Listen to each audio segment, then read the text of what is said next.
7, 6, 5, 4, 3, 2, 1. You'll never have the sacred stone. Oh, this you crazy mother.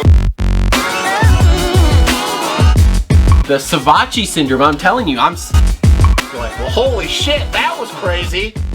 Wait for it. Thick and slick.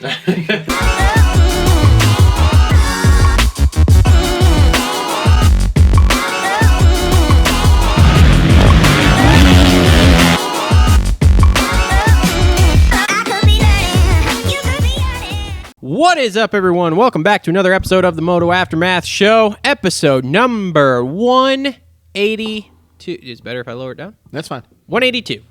I just didn't know if, like, the microphone was blocking the camera. Well, I mean, now we can look each other in the eyes.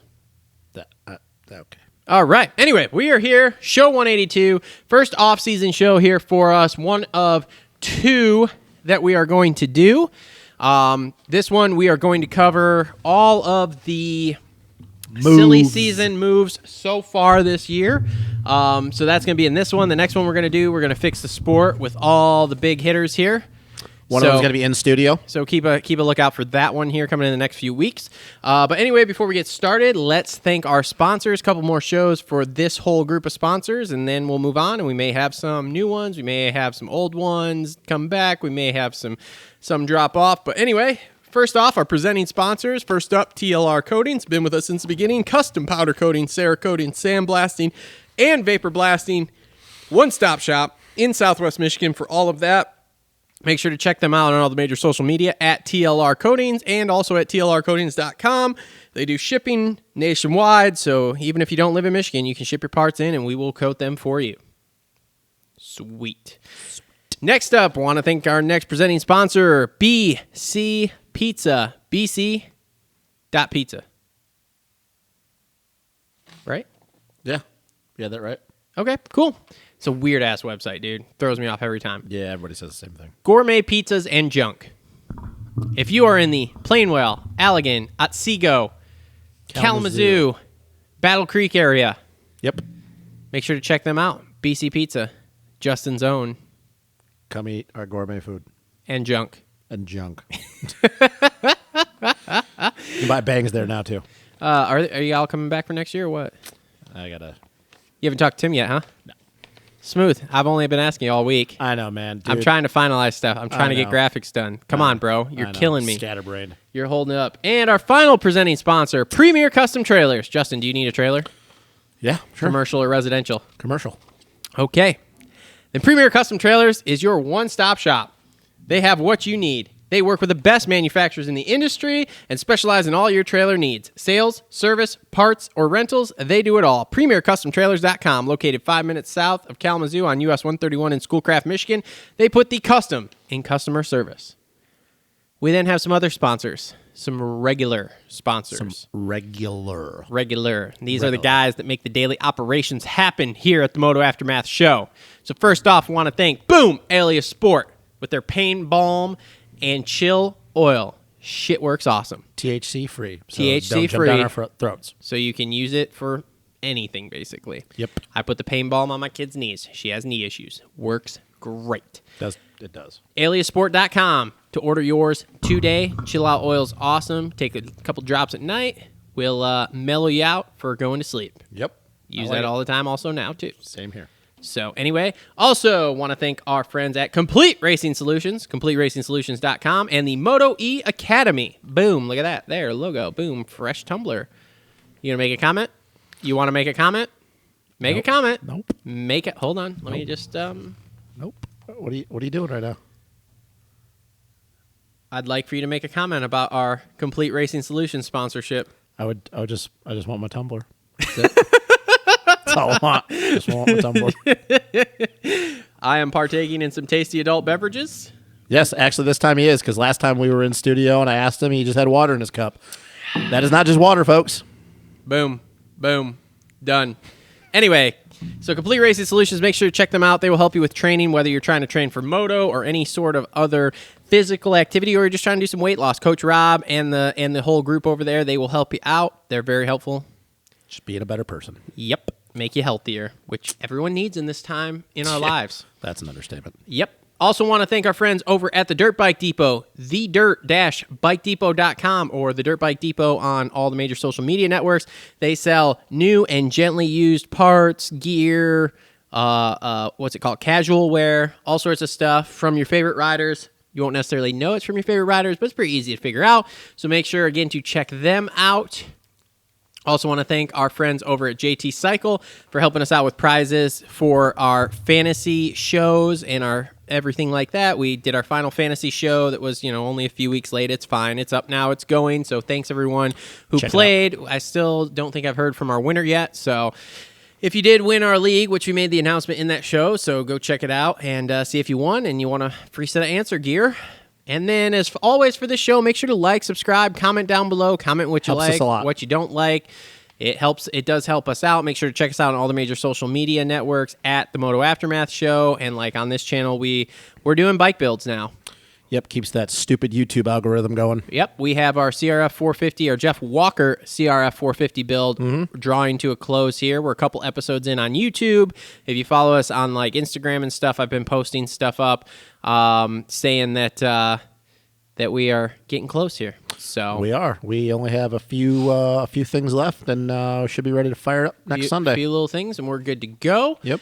If you want any merch, you want to help us out, buy something on Amazon, Patreon, etc. Those links are all in the description down below. Patreon is going to get better next year. I'm going to talk to Kevin about some Patreon stuff, get some help with that. We are working with Clutch Media to do some bonus media for the Patreon viewers. Hopefully do some cool stuff coming up with him here soon. Custom merch and everything. And then again, if you don't want to watch this whole thing on YouTube, make sure to check us out on all the major podcast networks: Apple Podcasts, SoundCloud, Google Podcasts, Spotify, all that good stuff. Yeah, guys, we listen say it to enough. us that way. Yep, we say it enough. We know these shows have gotten a lot longer, and we understand that it's hard to sit down and watch a 3-hour show and sometimes even listen. So for all the people that have stuck by us and listen to those shows and, comment, like, subscribe, we really appreciate it, and we can't thank you guys enough. Like I said, I understand that we're one of the longer shows out there, and it's not easy, but we appreciate all you guys, all the ones that have been there since the beginning and all the new ones. We really do. It means a lot. We do appreciate it, guys, and I'm going to try to do better at getting these shows cut up a little more for YouTube. So if you guys just want to watch specific parts, we will have specific parts up on there. Yep. If you want to watch the whole thing will still be on there, or you can go, like I said, and listen to the whole thing. So anyway, show 182 here. So what we're going to start off with is we did something a little different here because it's off season and we're kind of floating around, just kind of seeing what works. So for this show, we don't have any live call-ins. This is going to be a little old school with just basically me and Justin sitting here talking silly season moves. And, but we did have a couple interviews. So first up, I interviewed Privateer Hero, number 800. Now he's going to be number 92. That's pretty cool. For the cool. 2022 season. It's pretty cool for the fact that shows you how well he did, considering he didn't even race all of the Nationals. Oh, and yeah. Didn't ride Supercross, and still got a top 100 number. Yep. Michigan local Jace Kessler. He's going to be our first interview up here. And then after that, I have another Michigan local, and we'll call it a rising amateur talent, Noah Schuring. Yep, did I think both Moto Combines. Yep, did both Moto Combines. Yep. So we're going to play those interviews here, and then we'll come back, and we're going to talk silly season. So here is the Jace Kessler and Noah Schuring interviews, and we'll be back in just a little bit from those. All right, everyone. Now on the phone with us here, as promised, Privateer Hero, and probably Outdoor Rookie of the Year here, Mr. Jace Kessler. Jace, what's going on, man? Hey, man, not much. Just getting back from the track, and thanks for having me on here. Yeah, bro. I really wish I would have known you were going to Martin today to ride, because I would have stopped up. I was 5 minutes from there this afternoon, so I really could have just pulled in. Yeah, man. Yeah, shoot. I could have even pulled up. I didn't know you were that close to there. Oh yeah. Up after but we make it work. Whatever we gotta do. Yeah, man. I mean, next time you're headed out there to ride or something, let me know, because we usually go on the weekends strictly because I've got a kid and we got a lot of shit going on during the week. But we have been there several times this year. I like that place a lot, man. Was it busy up there today? No, it actually wasn't too bad today. It was pretty chill. It's Martin's always good, man. It's I think one of the better tracks in Michigan to, as far as the ruts and everything goes. So yeah, go there to get my motos in and have a little fun with the boys. Actually, my last practice, we had a little bet and rode the last practice, no jersey, just no shirt on out there. So it was pretty funny. Who else was there? I had a couple of my buddies, Mark, my mechanic Justin you met at Ironman, he wasn't there, but and then one of my other buddies, Trey. So okay. Yeah, a couple of them, and we always know people at the track, so no, it's cool. Sweet. So yeah, because dude, there's always people that show up there. Like who was there? Oh, last time I was there, Gruy was there, and then Lorenz was there. And that was pretty funny because Gruy was coming off his broken leg or whatever, and Lorenz could not get by him. Like, he was smoking Lorenz all day. It was pretty funny to watch. Dude, Gruy's insane. He was actually there today. Oh God. Matter of fact, but yeah, dude, Gruy, that guy's a fucking legend, man. Like, I mean, what can you say? He's still just ripping, dude. So that's awesome. But yeah, like, he was there, and that little Janet kid was there. So he goes good on the Super Mini. Oh yeah. There's a couple dudes there today. Yeah, dude, Gruy he's something else, man. I interviewed him at the beginning of the year, I want to say, like during Supercross or something. I called him up at one point, man. Dude is just a legend around. He is so fast for a vet guy, like an old vet guy too. He's not a 30+ vet guy. He's 50+ and on. Oh, for sure. I swear he could still go out and maybe qualify for a national. He shreds and good dude for sure. So. Oh yeah, 100%, man. He's. I mean, we were at Vet Fest at Redbud, I don't know, a month or so ago, and he's launching Laracos, and I'm just like, really? This is what we're doing today, huh? So. Oh, I know the guy's nuts. He's nuts. So anyway, all right. So let's get your superhero backstory here. Where you come from, how you started riding, when you started riding, and kind of your come up here. Because I mean, basically, you came out of Loretta's this year and then just started riding the pros and just, for lack of a better term, destroying everyone. As far as rookies went. So give us your abbreviated superhero backstory here. Yeah, no, I appreciate that. But yeah, from Eagle, Michigan, it's kind of like in the Lansing area, so pretty much middle of the state, part of Michigan Mafia, man. Always been here shredding the mitten. But yeah, I started riding when I was 3. My dad got me a bike, and I took to it, man. First time I got on the bike, I knew that's what I wanted to do. I love dirt bikes. I just loved anything with wheels, so. Got a bike going when I was 3, and then I started racing when I was 4. Actually, my first race was at Moreland's, and had the little Suzuki P-Dub when they had those out. So yeah, that's how I got started. And yeah, first time going to Loretta's was 2009 on a junior bike. We didn't really know much about it, and was kind of doing the local stuff, District 14 GLMX, and heard about Loretta's and everything. So we decided to try for that, and I made it. And my first year there, got 6 and been going there ever since. And then pretty much doing all the amateur nationals and up until this point. So yeah, man, just trying to make it happen. That's always been my dream, to be a professional motocross racer. And I want to be a top guy at that. So I have big goals for myself, and I've always, since I've been little, knew what I wanted to do. So, yeah, just plugging away at it and trying to make it happen, man. Sweet. So do you have you won any titles at Loretta's or? No, I didn't end up winning any titles at Loretta's. I came so close so many times, dude. Like, I threw away a couple titles for sure. I've gotten second multiple times, third multiple times. I've won motos. I've been super close, but just always came up a little bit short. One year on a 65, I was leading the last moto, got passed on the last lap with 2 corners to go, and threw away the title. And that was when me, Aiden Fierro, Styles, and Masterpool we're all battling for the title that year. So I lost it that year.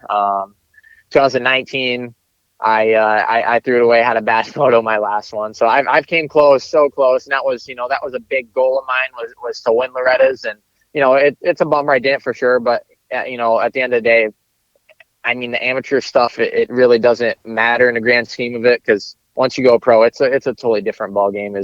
I've realized that now, racing a few of these pro races and stuff, and what you do as an amateur really doesn't matter. It's all what you make happen when you're pro. But yeah, would have loved to win that for sure. I've won other titles, Mini-O's, Daytona, throughout the years growing up and stuff. I've quite a few titles, but yeah, never got a Loretta's one. Well, that's awesome, man. So you go pro this year, and you started in the 250 class, correct? Because I believe that was how I first basically found out. Like, my co-host Justin, he somehow, even as far away from amateur racing as he is now, knows all of you amateur guys. So he had said your name, and then I started hearing about you through like PulpMX fantasy stuff, because you're racing a bone stock 250F from my understanding, and literally like getting top 20s on it. So how does the decision get made of, hey, I'm going to go pro, I'm going to race a 250F, but it's going to be bone stock? Because there's not a lot of dudes that would be like, yeah, this seems like a good idea, because the 250 class, you don't really see that much. Yeah, no, it was really tough, man. And man, I didn't have a mod bike. I wanted to race a few of the pro nationals before Loretta's. It was really mainly to get my feet wet for one, racing on the pro scene, but mainly to just help prepare me for Loretta's, just like the long motos, and you can't beat that intensity racing them guys. So that was kind of like the main thought behind it, was to race a few of them before Loretta's, get my feet wet, run some long motos, intensity, all that. And yeah, I just didn't have a mod bike. Raced a bone stocker, man, stock exhaust, stock bike, everything.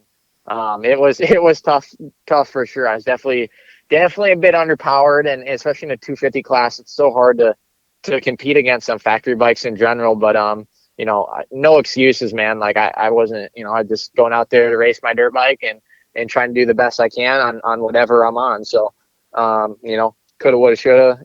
Wish obviously I had a mod bike, good running mod bike, but we didn't, and that was just a situation that was put in my hands and just made it work. So yeah, I raced High Point, Redbud, in Southwick on the 250, and I did fairly well. Always got 8 up on the start and stuff, but I was always coming through the pack, and I got all top 20s at every round and stuff. So that was I feel like a pretty solid and put a good baseline for after Loretta's, and yeah, so that's how that came about. What were your finishes at Redbud? Do you remember?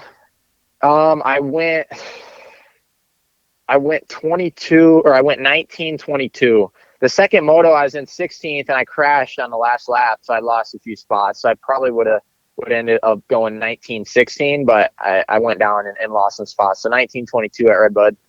So basically on pace with Levi Kitchen. Got it. Okay, cool. Because that dude, me and him got some beef going on right now, because he said he was going to launch Larocco's first lap of practice there.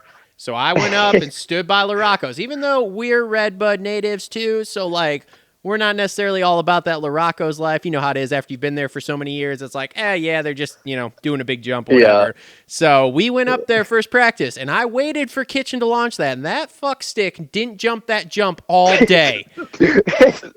Oh yeah, I think he was just all talk on that one, dude. He was. He didn't know how big the leap really was. He got that taste of the Michigan Redbud, so. He didn't want to pull a Forkner, so I can't blame him on that one. But still, dude, if you're gonna call it out like that, like, oh yeah, I'll do this first lap of practice. All right, let's see it, bud.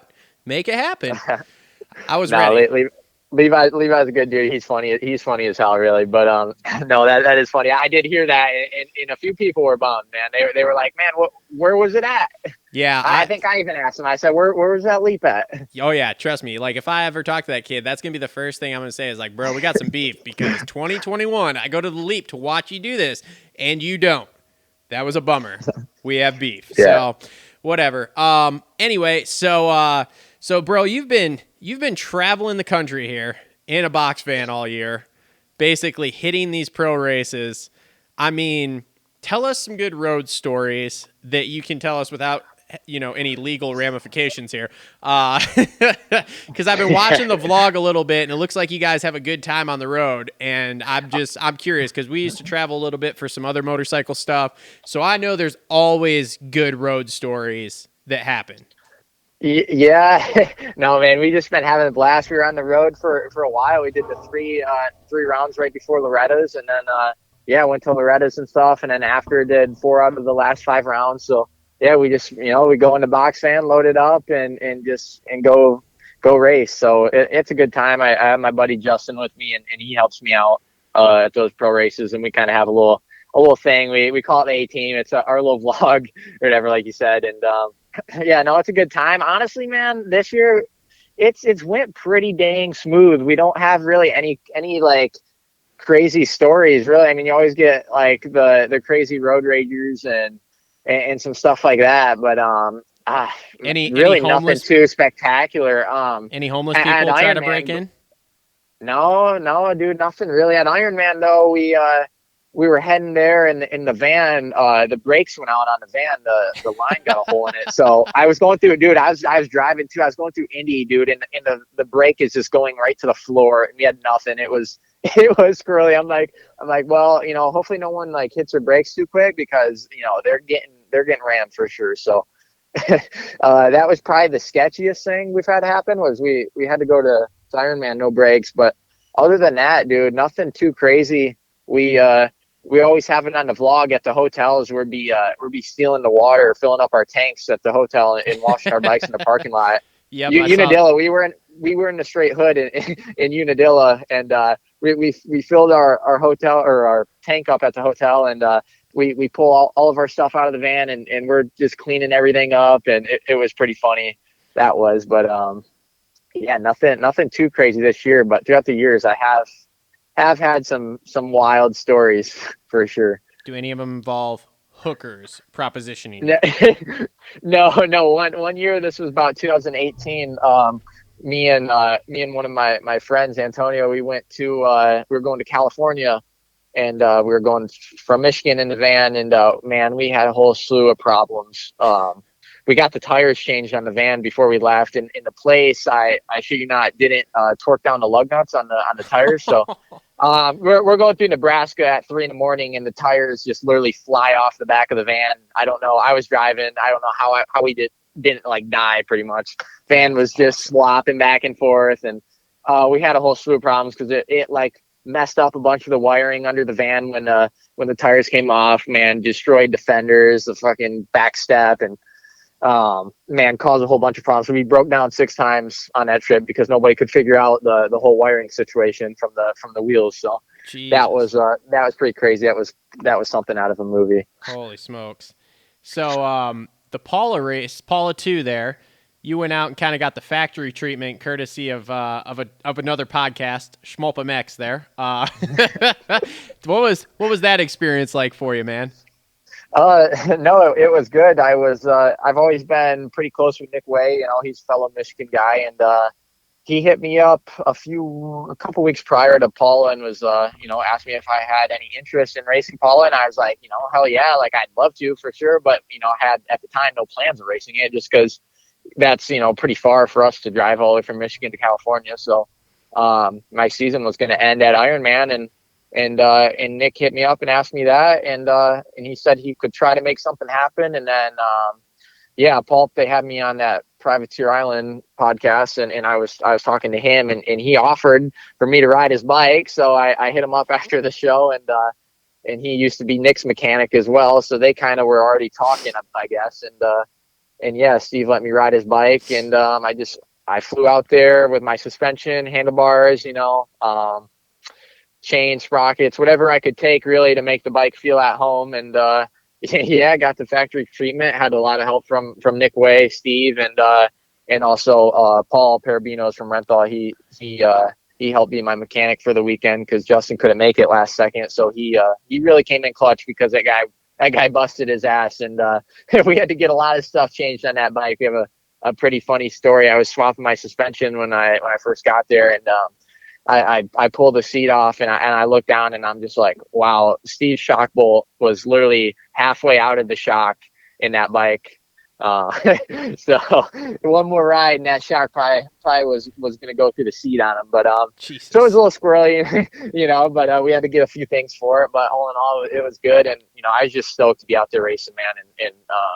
And have those type of people support me and help me really, really meant a lot. And, met a lot of good people out there too. So, yeah, was just stoked to keep my season going and be racing out there. Yeah, I mean, I listen to a bunch of Steve's stuff.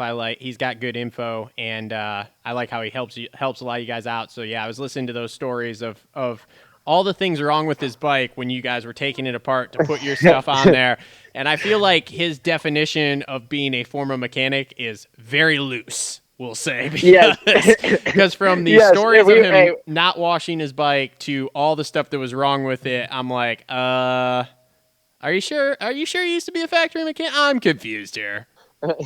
No, Nick was giving him some crap because, yeah, he gets the bike and the thing just wasn't washed at all. It looked like it hadn't been washed ever, really. So he had his kids out there. He had Donovan out there scrubbing on it, getting it all nice and clean for me. That's awesome. That is awesome. So, so what's the plan for the off season here? I know you told me, I think that you're going to California this weekend, or what's the plan here? What's the deal? Yeah, man. So after Paula, there's no off season for me. I just wanted to keep grinding and keep riding. So after Paula got back here, just took a couple quick days off and just pretty much got back to it, man. Just trying to make them gains, because I feel like now is really the time of when you make that, and everybody's has their off season. Obviously, it's a long season, but I jumped in there at the end, so I'm so fresh and ready to go, and I trying to get better and keep improving. So I just kept at it, and I've been training here in Michigan, just trying to stay at it for right now. And then, the plan is doing East Coast Supercross 2022. So going to be jumping on that here pretty shortly. I'm going to head down to Kevin Wyndham's house and be training Supercross with him. So I'm looking forward to that and everyone down there. So he can definitely teach me a thing or two about SX. So I got a lot to learn, but I want to get on it, as quick as I can, because it's just a totally different ball game, and I want to come into Supercross like really dialed. So sick. So what are you doing for bikes for the 250s? Are you staying on Blue Crew, or are you moving to something else? What's the plan for that? It's kind of in the works. I've had a few teams hit me up after outdoors. I do put tell. In, some decent results, and at least turned some people's heads. So I had quite a few smaller teams hit me up, and which is good. It's what I need. I really want to get on something to get me going for Supercross and and beyond, because man, it's so tough going to these races on your own, in the van you're driving there, and just that alone just drains you, and then you're I'm in between motos, changing my filter sometimes and just doing all this stuff that definitely takes away from the racing a bit. You can say it doesn't all you want, but all these guys, half of them on the line, they're not changing their filters and doing all the stuff I'm doing out there. So that was definitely the goal, was to get on something so I can at least show up, man, and focus on riding my dirt bike, have everything be ready, and then I can worry about putting in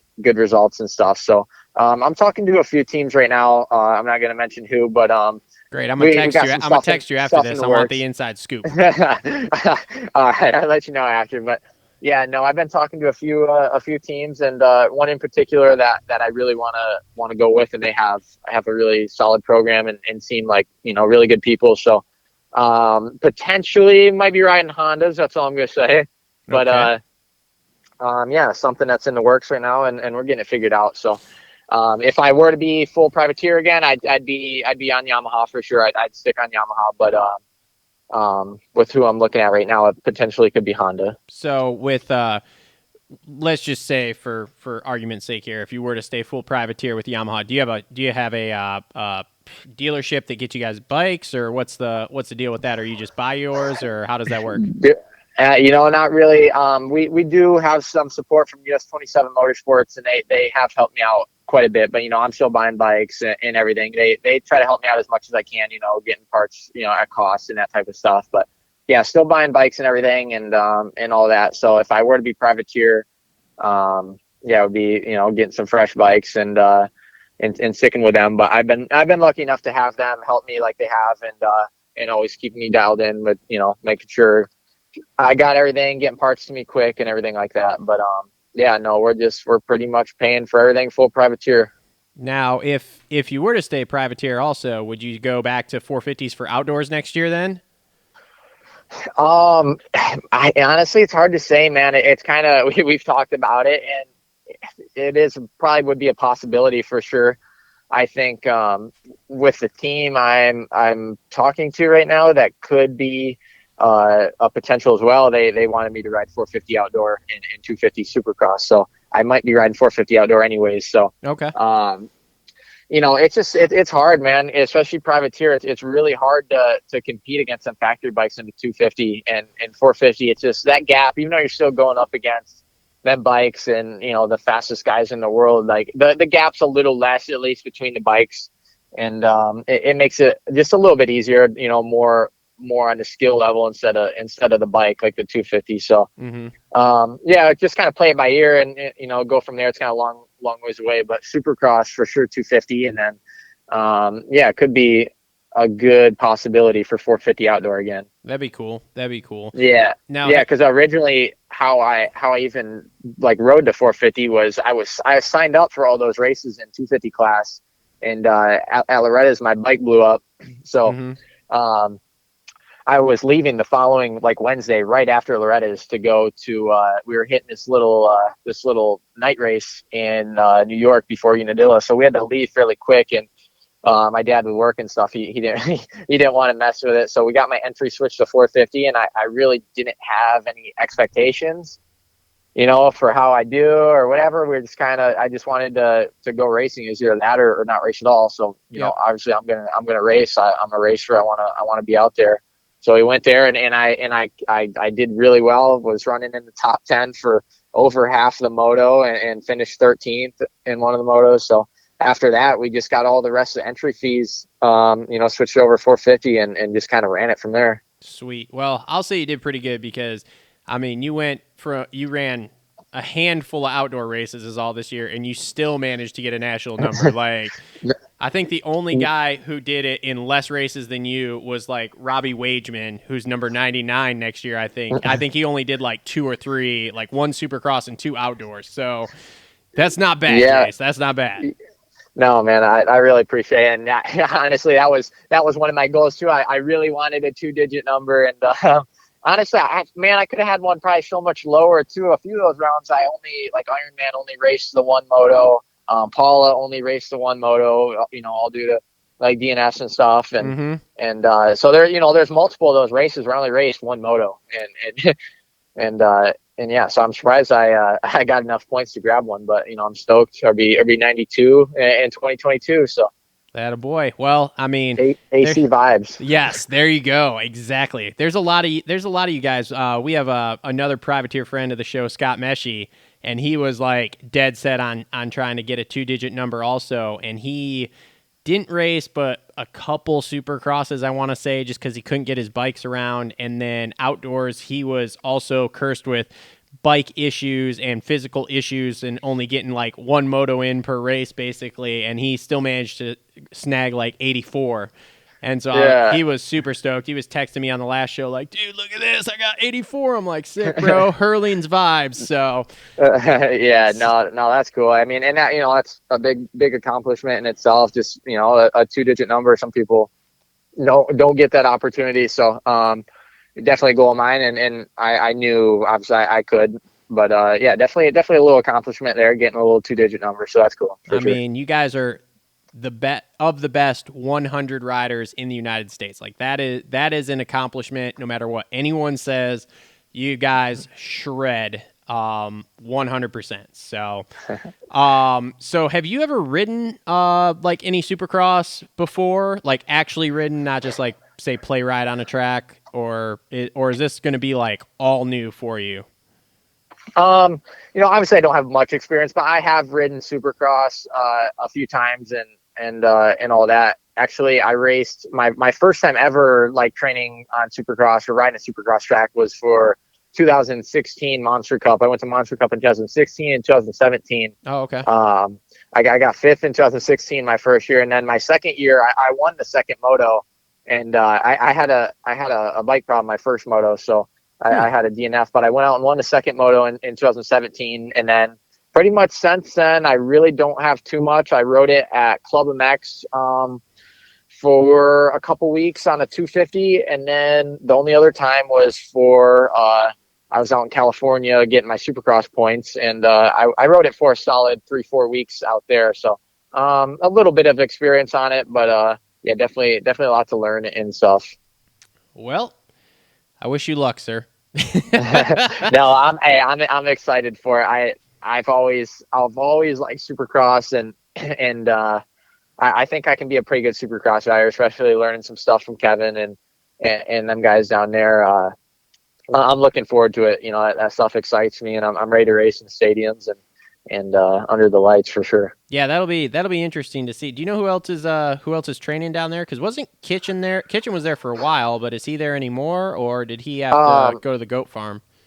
Yeah, when he got with Star, he had to leave because they required him to be down there with them guys. At first they were in California, and then they're down in Florida now. But yeah, he's not down there anymore. But I heard kind of rumors. I don't know anything 100% or not, but I heard they're trying to work something out with them guys to see if they can get down there every so often and ride down there. So that would be cool to ride with some of them guys. But yeah, I don't really know who's going to be down there riding Supercross. I have a lot of amateur guys obviously riding outdoors and getting ready for Ponca, and going to be like Mini-O's coming up and all that. So Yep. I'm not too sure on that, but yeah, I'm just ready to get on it and start learning, man. Sweet, well, it'll be awesome. Do you have a trainer, or do you just kind of make it up as you go along, or how does that work for like your off the bike stuff?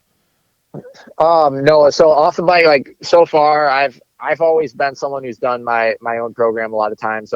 I've been always been super self-motivated and always kind of done more, I guess, of like a Jeremy Martin type program. I train at home when it gets nice here. I'm obviously down south in the winter, but as soon as it gets nice here, I'm back home and I'm training, doing my own program, riding and working out, and being around, enough facilities and just the knowledge and experience I've gained. I'm pretty good with fitness and knowing what to do, working out, all that stuff. So I run all my own program. Really, I do everything on everything riding, when it comes to everything in the gym, even on my own age, I working all my own deals, everything. So trying to do it all. It can be a lot sometimes, but I wouldn't want it any other way, really. And I've always had the motivation and knew, what I have to do. So, and I feel like I've done fairly well for myself with it. Always, in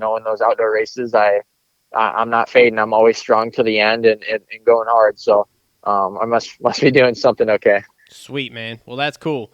All right, so I told you we'd keep it to about a half hour here, so we're getting towards that. So, you're all good, man. Shout out.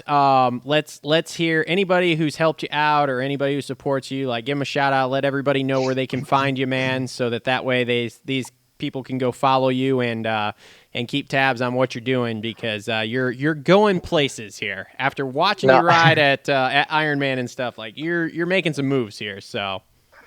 No, man, I really appreciate it, and that's always been a dream, man. I just want to make it so bad, and since I've been little, like I said, that's been my goal, and that's been my dream. So, we're trying to make it happen, and I'm going to do everything I can to make that happen. So, for sure, I've had a lot of people help me along the way, and I really like to give a shout out to obviously my parents, supporting me my whole career, and having supportive parents to be there and help my racing program and the last few years as well. My buddy Justin McCloskey, that guy's a legend. He's we're going to the amateur races together, and he volunteered to help me out for the pro round. So it's just me and him going in the van, just traveling around the country racing. So he's been a big part of my life for sure for the past couple of years. He's been there through it all. So him, my parents, and my family, friends, just everybody, man, they're super supportive. And as well, I'd like to thank like O'Neill and all the guys over there, because they've been a huge part of my program for the last 6 years as well. And they've been, like family to me. So, there's a lot of people for sure, but, I'd say them. And yeah, we're keep it going for sure. What's the Instagram handle, man? At J Kessler 92 now. Yeah. it was at J Kessler 51. That was always my amateur number. And, I didn't want to change it to the 800, so I wanted to wait till I got 2 digits. So I, at J Kessler 92 on Instagram. That's pretty much my handle for everything. You can look us up on YouTube, my channel. We have the 18 vlogs.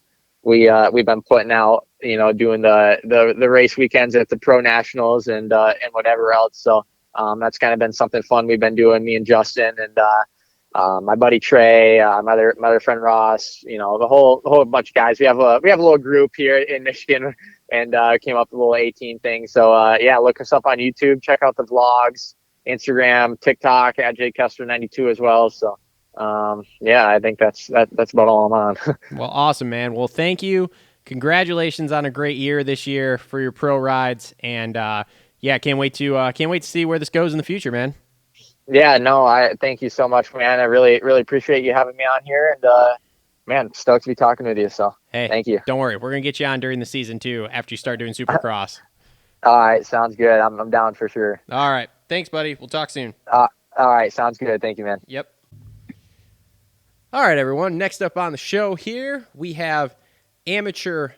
Should we call you a prodigy or a combine veteran now at this point? I wouldn't call myself a prodigy quite yet, but yeah, you can call me a combine veteran for sure. Okay, all right, combine veteran, Noah Schuring. Noah, what's going on, man? Not much. Just got done riding tonight, and just having a good week. Sweet. Where were you riding at? Are you in Michigan right now, or are you somewhere else? Yeah, I'm up here in Michigan. We have a track not too far from home, and I was just working some corners because we've got quite a bit of rain recently. So just working some corners and doing some starts tonight, just getting time on the bike. Were you at, what is it, M40 that you guys own? Yep, that's M40, yeah. Nice. That's a good sand track, yeah. Nice.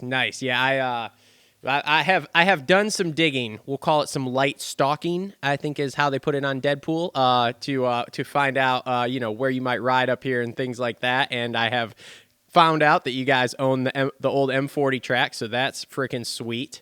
And then through my light stalking, and by light stalking, what I mean is I flew over in an airplane. I figured out that you guys have a Supercross track that's like 2 miles from my house, if I'm correct. No way. Yeah.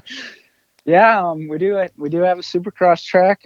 That's actually a lot closer to my home, and it's not quite done yet, so we're still working on it a little bit. And with all the rain, we haven't had time to really ride it. But yeah, there is a pretty nice Supercross track we're working on here. Now, did you guys build that yourselves, or did you have somebody come in and build that, or what's the deal with that? Actually, that was my dad. So, okay. My dad's been building tracks basically his whole life since he has been riding. So, okay. He just got some tips from Josh Woods. I trained down at GPF, so okay. Josh Woods gave him some of the measurements, and it's a little work in progress, but he's got it down to a science now. So I won't lie to you. So literally the way I found your Supercross track is last year before COVID hit, I was coming back from Florida, right? And I'm flying in on the airplane in the afternoon, and I'm looking out the window, and I can, how you can tell when you get close to home, like where you're at. And I look down, and I can see this Supercross track layout, and I'm like, where the hell is this thing at? So then I'm on Google Earth looking around, and I kind of find a track outline out there, and I'm like, I have to go find this. It's in the middle of a cornfield. I'm trespassing a little bit, but I got to go find this place. So I went for a little jog and walked out there, and I was like, holy shit, there's a Supercross track literally 2 miles from my house. This is nuts. So Yeah, dude, it is wild that it is there because middle of nowhere, Michigan, you would not think there's a supercross track just laid out. And I actually, I was telling, Kevin when he was here in July for the Redbud race, Kevin Moran's, I was like, yo, man, would you believe right there in the back of that field, there's a supercross track? He's like, no freaking way. I'm like, yeah, I went and found it. Like it was there. And he's like, that is incredible. So you guys, you gonna get that together? Like, can we go ride that, or what's the deal there? Oh man, that's awesome! I can't believe you found it. On the airplane and stuff, and that being it's that close to home, just 2 miles away. That's crazy. But yeah, we're working on getting it worked up and finished. Like I said, it's not quite finished yet. By the time it's done, it'll be pretty close to a full-on supercross track. The reason we built it actually was couple years ago in 2019, they did the first ever Supercross Futures National Championship. Yep. And I was actually in high school still, and I was running cross country after school. So we'd run like 10 miles. And then after that, I'd hop on over and go ride some Supercross till it got dark, just getting ready for that Supercross Futures National Championship in Las Vegas. So that's when we built it. And going forward, I'm just going to start training on that before I go race Supercross full time. Holy crap, that's awesome. Well, you're gonna have to let me know when it's done, because like like I said, I literally can jog from my house there. Like I'm that close. So yeah, so you'll have to let me know, because even if you guys aren't like cool with me riding it, like I definitely got to come out. And if you get it done in the next couple weeks, Kevin's coming back and he's in the middle of Supercross training, so he's always down to ride some SX. Oh yeah, for sure. You're talking about Moran's? Oh yeah, he's coming up. Oh for, yeah. Have you heard about that? The event they do at the Osterhout track over there, Buck Bash. Yeah, Buck Bash. Yeah, that's literally like a mile from my house. It's just okay. down the road. I go by it all the time. So yes. Yeah, that's cool. If he's coming back up, you have to let me know, and I'll get on Pops to get finishing that track. Yeah, he'll be here. That Buck Bash is like the 22nd, 23rd there that weekend, that Friday, Saturday. So he's coming up, I believe, Wednesday. Okay. Because we're gonna coat some stuff for his bike, for his race bikes for this year. So yeah, so he would definitely be down to come out and show you a few things. Yeah, that'd be cool. Yeah, I saw Kevin out at Hangtown when we were out there, and seems like a really good guy. So that'd be cool. Super nice kid. Just got lucky. Found out he was looking for some sponsors in 2019 actually, and it just so happened that my girlfriend had liked his Kawasaki the year before when we were in Indy. So I was like, okay, cool. Well, let's get a hold of the kid, and then we ended up sponsoring him, and now we've grown quite the friendship between us, because we've spent quite a lot of time together. I mean, as much as you can for someone who travels the country racing or whatever. But anyway, back to you, man. So you're training Supercross on a Supercross track in Michigan. You guys have the old M40 for your outdoor practice, so that's freaking awesome. And then you go to GPF in the winter months then? Is that how you kind of handle your training at this point? Yep. So the first year I went down to GPF was 2016, and I was actually a freshman in high school. And we would just go down to GPF for like a week or two in the wintertime, in between classes, because I couldn't really miss that much of school. So we'd go down there every once in a while in the wintertime. And then after I graduated high school, I wanted to move down there full time. So I actually go to school at Florida State and train at GPF in the wintertime full time. So Sweet. It's been a pretty good deal. Well, that's cool, man. Now, so you're in, how old are you? I'm sorry, I don't know that. I'm 19 now, okay. So okay. I'm in my sophomore year of college, and yeah. Cool. What are you going to school for? What's your major? Right now I'm majoring in marketing at Florida State. Okay. But I'm just trying to get in the College of Business, which I'm on track to be doing so and after spring semester of next year. Oh, that's cool, man. That's awesome. So, and then now as far as riding goes, do you hit all the big amateur nationals at this point, or what's your route you're taking at this point? Yeah, we do normally do all the big amateur nationals. So like last winter we did Daytona and Freestone, and I ended up doing pretty good at both of those. I got a couple top tens at the Daytona Amateur Supercross, and at Freestone I got 12th. So that was going good. And then through the summertime, I came back here, did some area qualifiers at a local track here in Michigan, and won most of my classes at that. So that was going good. And then the week after that, I was up at a practice track here in Michigan. Actually, it's called Martin. Oh yeah. And yeah, I broke my arm pretty bad just practicing. So that threw me off for Loretta's, which is the big amateur national of the year, and ended up breaking my arm and wrist in like 3 different spots. So I had to get a plate and like 10 screws. So yeah, that threw me off basically all summer. I've been just working basically all summer and been off the bike. So yeah, that sucks, but I'm just coming back now. I've had probably about a month now of full-time training back on the bike, and we're going to be doing Ponca here next week, and then Mini-O's to finish out the year, which is during Thanksgiving. Yep. That's awesome, man.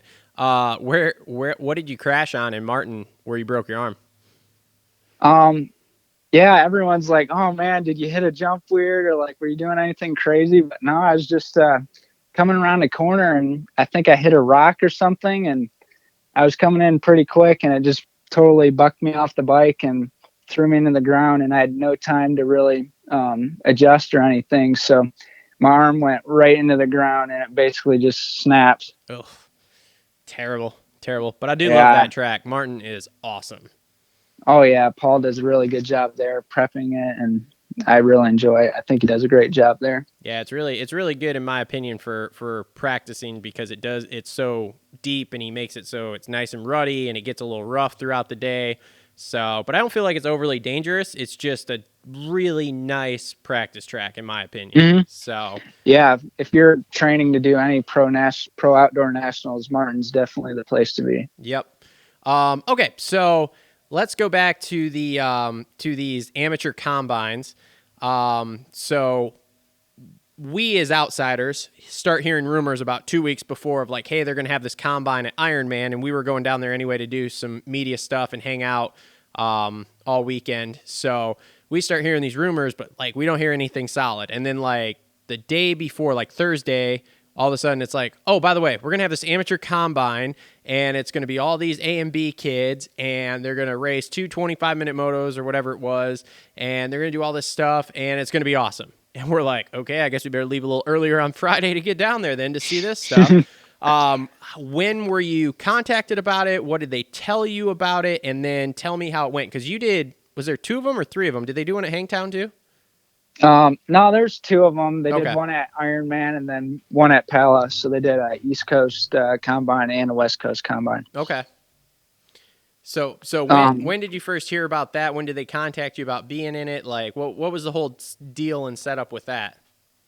Yeah. So basically about a week before Ironman, we got a phone call from Jim Perry, who used to be the manager at Factory Yamaha, and they just gave us a call and said, hey, we're doing this pro motocross combine at Ironman, and we'd like you to show up and ride if you can. And at first I was like, man, I don't know, because I'd literally been on the bike maybe 3 times since April from when he called. So I was nowhere near prepared, but obviously it's a super big opportunity. So we're like, you got to do it no matter what. So yeah, we went down and went out down there and rode, and it was pretty good. It was a cool experience. They did a really good job organizing all the events there, and there's a lot more than just racing out on the track. Actually, most of the day was done in like a classroom setting, and we had riding coaches, and we talked about nutrition and media and just stuff off the bike to help prepare you for being pro. That's cool. Who was your because I know there were like Reed was one of the team coaches. Who was your team coach? Or my team coach at Ironman was Brock Glover, so I was pretty Cool. stoked on that because Brock goes to all of the pro nationals now, with Dunlop, so he has a ton of experience from that standpoint, and of course from when he used to race back in the day. Yep. Yep. That's awesome. So, and then did you have a different coach when you went out to Paula, or were you still with Glover? Yep. When I went out to Paula, Buddy Antonez was my coach. So it was really cool working with the Bud man. Legend. Yeah, he's a really cool guy, and he helped me quite a bit out there, especially because out in California, the dirt is so much different from out east, and Yeah. I wasn't really prepared for how hard and dry it was. So the Bud man had a lot of good tips for me, and I was really appreciated all of that. That's cool. So I got to ask with the Iron Man thing, because I'd never been there before. This was my first time even going to watch anything there. Man, that Godzilla jump. I know like all the pros, like they just launch it and it doesn't seem like it's that hard. But coming at it from an amateur side, and I don't know how many times you've been to Iron Man, what is it like going up that hill and then to take the turn and jump back down that hill? Like what is it like? Is it scary? Because it seems very scary to me. But I'm an old fat guy, so what do I know?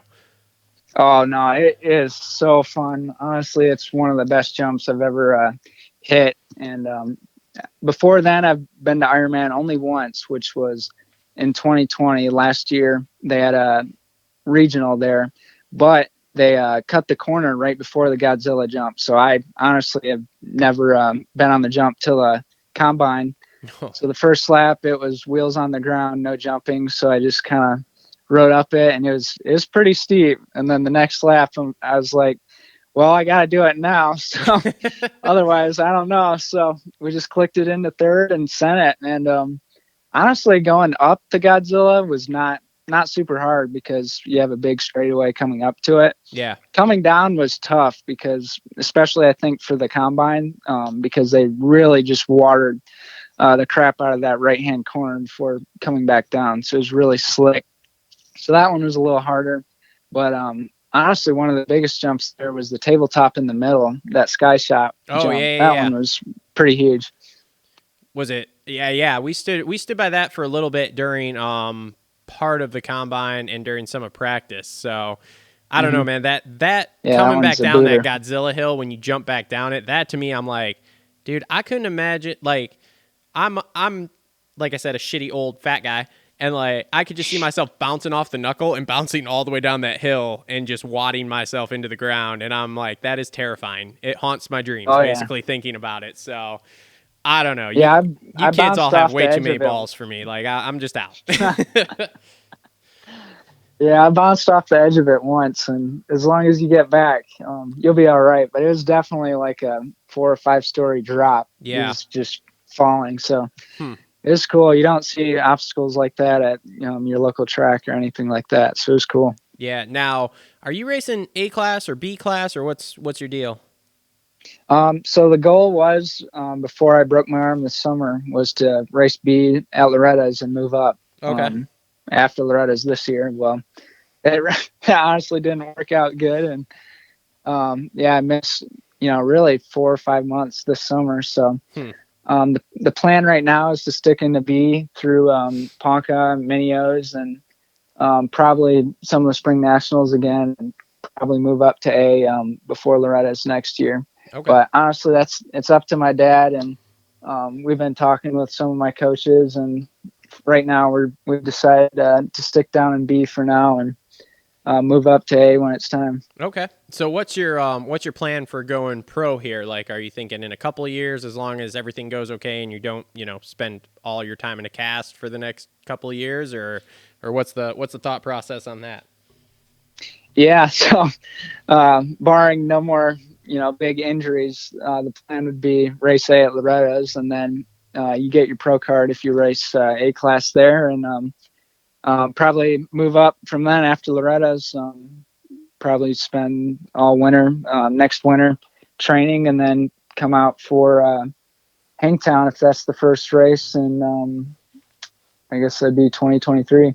Okay. So your plan then is to not do any sort of supercross until after you put a full season of outdoors under your belt, basically? Yeah, that's normally how they do it. It's still a little bit of a long ways away, and especially since we have a supercross track. Honestly, I wouldn't mind going into supercross first. I actually prefer racing supercross over outdoors. I don't know. I think it just fits my riding style a little bit better, and I just flow with it really good. So, yeah, if it's at the time and everything's working out, we might decide to do supercross first. But that's a decision for the financier, which is my dad, and we'll have to talk with with Josh Woods, who helps me out, and Stanton here in Michigan. He helps me out quite a bit too. So that'd be a conversation we'd have to have. Oh man, I raced Stanton at a vintage race at Log Road 2 weeks ago, and he absolutely, I mean, like I said, I'm a fat old guy who started riding 6 years ago, so whatever. He absolutely blew my doors off on a like bone stock mid 90s CR 125. It was so ridiculous.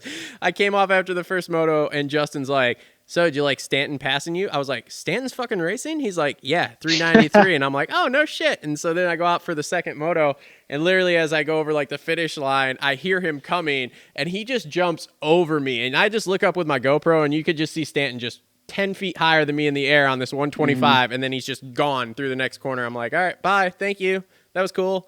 So, that guy I'm here is to tell you, crazy. Jeff still has it, man. This past weekend, I actually spent a couple days with him and Damon Bradshaw up north doing some single track riding. And oh no shit! Oh That's man, awesome. Jeff, he still knows how to ride, man. He was flying through those trees, dude. I know, man. Like I said, I did not even know he was there to start with, and then when I did see him go past me in the second moto and realized who it was, I was like, holy shit. I mean, we're talking bone stock mid 90s CR 125 and just blowing my doors off my 21 250F. I'm like, wow, that is what riding technique will do for you, ladies and gentlemen. So that's right. impressive. So give us like your superhero backstory as far as riding goes. Like, what age do you start riding? When do you do your first race? How do you get like obsessed with it to the point where you're, training all the time and doing what you're doing at this point?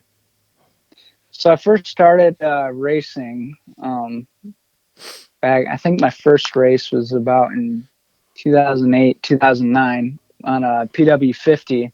But when I first started riding, I want to say I was, I think 4 years old. Okay. I was just about ready to go into school. I honestly wasn't into school yet. And, I started riding around the yard, in the grass and stuff and just picking it up. And honestly, before I even started school, like kindergarten, young fives, I I broke my finger and got caught in a fence from riding a P-Dub. So yeah, that was early on. And after that, going through elementary school, we did quite a bit of racing around here at the local tracks on 50 seniors. We honestly we went all over the state. We were chasing the 50 senior championship back then, and my top opponent was Kessler. Yeah, it was Jace. Oh, in no the shit. points. Awesome. So yeah, back then Jace, I mean, even still, Jace is obviously he's a little bit better than me. But we were just trying to run the points, and yeah, it was a good time back then. So that was cool. And then I played football through school. So on 65s, I wasn't riding a whole ton, but we were still riding. And then towards the end of my 65 career was really when we started picking it up. We worked with Coach Rob Beams for a while on 65s. Yep. And we did some training with him down in Florida about 2012, 2013. And that's really when started picking up training and started taking it a little more seriously than just a hobby or something I do as a sport. That's cool. Yeah, Coach Rob's actually coming up too for Buck Bash. He's going to be here for a couple days, so. Oh, right on. We got everybody coming, man. We got everybody coming. That's cool. That's awesome. So, where was your first race at? Was it a fair race? Was it one of the local tracks here? And if it was, which one? Yeah, my first race was at Dutch Sport Park down in I want to say they call it Smurf City. Is that what they called it? I The think little track down there. Yeah, I think that's what they call it. Yes. Yep. So I don't know. That's yeah. that's one kid's track I haven't been on yet. Like I've got a 7-year-old that she rides a Oh, right on. PW50, and yeah, no, we haven't been there to practice on that track yet. We've done Log Road, we've done Martin, we've done Ziegler's. We're going to Redbud next week for practice on Saturday. So like we've done all those, but we haven't gone. We were going to go to Dutch this week, but my suspension on my Yamaha, I've been told, is not exactly working in my favor. So those tracks where they just chew the top and the bottom's still hard packed, it's kind of like ice skating with the front end. It's not a lot of fun. Yep. I've been to Log Road twice this year on it, and it doesn't really work well at all. So it's a good time. So I've kind of like, we're just not going to go race anymore. We're going to go ride Redbud because I love Redbud for the last practice of the year, and we're going to do Buck Bash, and then I'm done. Park the bikes after that. So sounds like a good plan. Yeah, exactly. So so do you have some sponsors outside? I mean, I know you said the financier, your dad. Yeah. But do we have some sponsors? Does somebody like give you bikes, or do you guys buy them all, or what's the deal with that?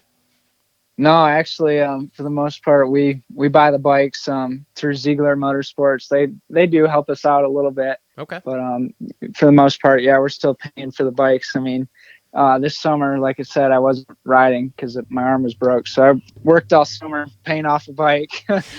So yeah, still working hard for it. And but yeah, we do have some good sponsors that help us out with parts and stuff. So that's cool. Like Fox, they take care of us with gear. Mark Powers, he's our Fox rep. He does a really good job making us look good on the bike. And yeah, we have some sponsors for the motor, like Pro Circuit. Mitch and Pro Circuit have helped us out for a long time, really starting on Super Minis and 65s. And they've done a good job with our suspension and motors. And so, yeah. That's cool. That's cool. What do you do for a job when you're working, when you're not riding? So earlier this spring, I actually worked as a tutor for on-track schools. Okay. Yeah, in the summertime. And then once school got out, that kind of died down a little bit. So my dad owns an insurance company. So yeah, just sitting in the desk, working quotes and calling customers and all that fun stuff. Ooh, the exciting high-speed world of insurance. Yes. Yeah. Oh, man. Hey, that's all right, man. Everybody's got to make their money, so. I know my dad's going to be listening to this, so I enjoy it, Dad. Don't fire me. I'm cool. Yeah, don't fire me. Oh, man, that's awesome. So, man, anything else you want to touch on here before we wrap this up? I mean, give a shout out to like where people can find you. Give the Instagram handle if you got a YouTube, a Twitter, whatever. Give all that. Shout out any more sponsors you got who are supporting you. And yeah, man, do that, and we'll get this wrapped up here, bud. All right, yeah, sounds good. Yeah, I'd like to thank obviously my mom and dad for supporting me and going through all of this. And obviously motocross is a tough sport. There's a lot of highs and lows, and they've stuck with me through thick and thin. So I'd like to thank them and my family for helping me out that way. And also I'd like to thank the Woods family for giving me a really cool and good training facility to train at in the winter times. Really, ever since I moved down to GPF is really when I started getting a lot better, and I was able to start qualifying for Loretta's and stuff. So I owe quite a bit to the Woods family. And I'd also like to thank Jeff Stanton. He's been doing some training with us really since COVID started, and he's helped me a lot with just the mental side of things and really how the whole process works. And really, there's no one better to know how to race and figure out the whole scenario than him. 6-time champion, so he had it all figured out. And we go road biking with him every Tuesday down in Coldwater. It's a little group called the Coldwater Crankers. So I'd like to say a shout out to them. They help me out and push me every Tuesday. So that's pretty cool. And everyone else that's been supporting me for the past couple of years, I'd like to say thank you to all you guys. And if you want to find me anywhere, on Instagram and TikTok and Facebook and all that, my handle is my last name, Schuring, and my racing number 58. So it's at Schuring58. And yeah, thank you guys. Yeah, no problem, man. Thanks for coming on. And like I said, man, get that Supercross track done. We'll get Kev out there, man. Oh, for sure, for sure. Yeah, I'll have to be in contact with you guys, and yeah, I'd like to figure something out. Have Kevin out there. That'd be really cool. Cool. Well, thanks, man. All right, yeah, no problem. Have a good night. You too. All right. Great interviews. Great kids. Yep. Good kids. Good kids. Hopefully we'll see them all out at Buck Bash here in the next couple weeks, and we can have some content with them. Yep. All right, Justin. Let's dive into silly season stuff here. All right, where are we starting?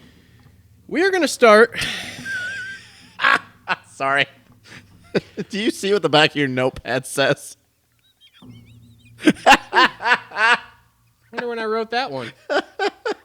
I'm sorry, guys. That's unprofessional, but I did not see that on the back of the notepad. And as he went to look at it, there's just a thing that says, I'm sorry. I wonder what I was doing with that. Don't know why. But, weird. All right, sorry, guys. Anyway, okay, here we go.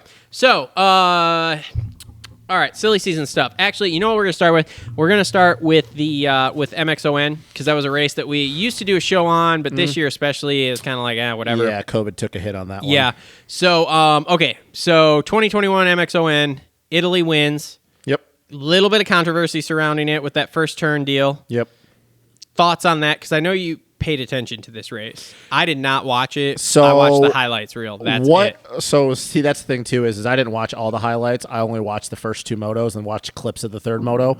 What first turn controversy are you talking about? Because there was a situation. Third moto, Lupino goes off. Okay.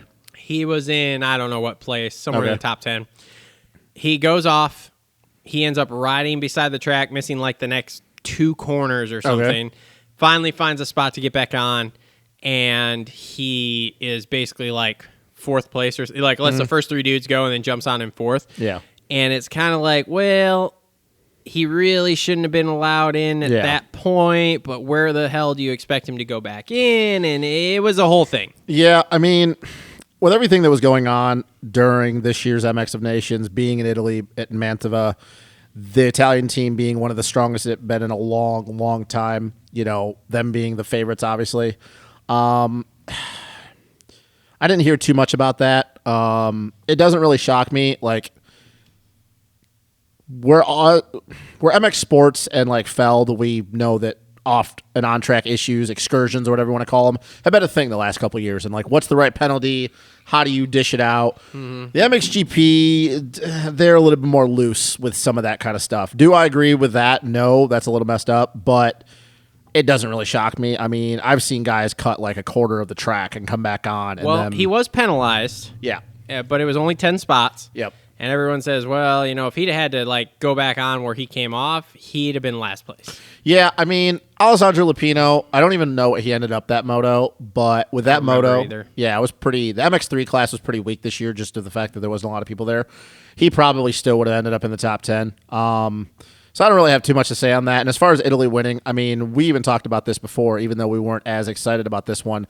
Like, the Italian team with Tony Cairoli, this being his very last one, because this is his last season. Mattia Guadagnini, who was leading the MX2 points, earlier this year, and then Lupino, like outside the Dutch team, and the Dutch team actually would have been the favorites, but their MX2 guy was hurt going into that weekend, so it automatically deferred to Italy. To see them win on their home turf, it sucks that there wasn't more people there, because I think it would have been as big as when we won on home turf in 2007 and in 2010. So it was pretty cool, and it was really, really cool to see Tony win his last ever time there. Yeah. But, I mean, that weekend, it just wasn't a normal MX of Nations. We weren't there. There was a lot of countries that didn't go, especially being in the middle of the MXGP season. You know, Hurling's dominated. Cairoli had good races. You know, even the diehard like MXGP fans that I've heard talk on podcasts, they're like, yeah, this wasn't no. good. I mean, the only outcome that you could have been like, oh yeah, I seen that coming was Jeffrey winning. Yeah. Like Jeffrey annihilated everybody, both of his motos. Yep. But like the leading MX2 guy was Renee Hoffer, and like he's been really, really good this season. But like it was just weird to see him be the top MX2 dude. And I don't even know who won MX3. I don't know if it was Koldenhoff. I don't know who won the MX3 division, but yeah, I mean, like I said, it was just there wasn't as much excitement about this year. And the fact, once again, we had another mud MX of Nations race. Yeah. So, Look, no one gives a shit about this race. I've said it before. I'll say it again. well, the MXGP guys do. We just, here in America, don't give a shit about it that much. But I did see in your notes, we're going to talk about Redbud. I think that you're going to see that narrative's going to change. It's going to be awesome. I'm pumped. Yeah, see, that's the funny. See how funny that is, though? Like, that's just how it is. Like, we don't give a shit when we're out of the country, but if we're in our own country for the MX of Nations. No. So here's the excitement behind 2022 MXON being at Redbud, okay? Yeah. I get to watch all these dudes that I don't normally see ride. Yeah. It could be a standard MXGP race. Yep. I'd be pumped to go to it. Well, yeah, you get to watch her. MXON has nothing to do with it. It's just the guys that are going to ride there. I don't give a fuck about MXON. Well, no, because it's like just the way it's run. It's gone downhill in the last 10 years. But yeah, yes, like you get to see Jeffrey ride, you get to see Timmy G ride. Yes. You're not going to get to see Kai Riley ride, which is unfortunate. But you get to see Roman Fevre ride. Here's the downside. Tom VL ride. Here's the downside. They all have different numbers. I don't know who the hell anybody is. No, and see, that's the unfortunate thing for like somebody like you who's kind of like a fair weather MXGP guy like you. I've been paying attention more this year, not watching full races or whatever, but I have been watching that's what I mean, all though. the reviews. Yeah. So like I know the names better this year. I kind of know how the season's going for people. Like I've been keeping up on it more than I have in previous years. So like to my point is when they come here and you get to see them ride, you don't know who they really are because all you would be looking for is numbers, But like for me, everybody knows that watches the show. I'm a diehard MXGP guy. Like I followed this stuff for a long time, even dating back to when I first was getting into racing. So like when I watch these guys, I know I can watch them. I don't need to know their number, and I know their style. But like that's the only unfortunate thing for people that don't pay attention to the GPs as much. They really don't know. But that's also, it's kind of a good thing though, because you get to watch the way they attack the track so much different than like Tony in 2018, that very first practice session when he came out, and just the way he was flowing through the track, the way he was going outside in, staying off the clutch and corners, the way he was rounding ruts. Like you get an appreciation for like when people watch, when Euros watch our guys ride Supercross, that's how it's to watch guys that just ride outdoors. It's a totally different way of going out there and riding an outdoor track. So I expect 2022 Redbud, especially if the weather stays good. It's once again kind of like what we thought in 2018. I think it's going to be the biggest one ever. I really do. I hope it's nice. I hope it doesn't rain again. See, and the other great thing is this year or next year too, though, is we don't have as much of an excuse to not send our top guys, other than if AC is our top guy, because he relies on Yamaha now. Our top guys in the 250 class are usually on the star team.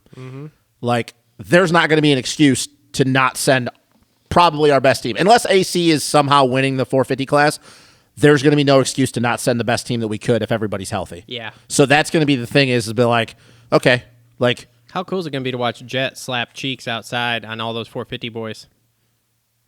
Wow, that might not happen, though. Like, he's not.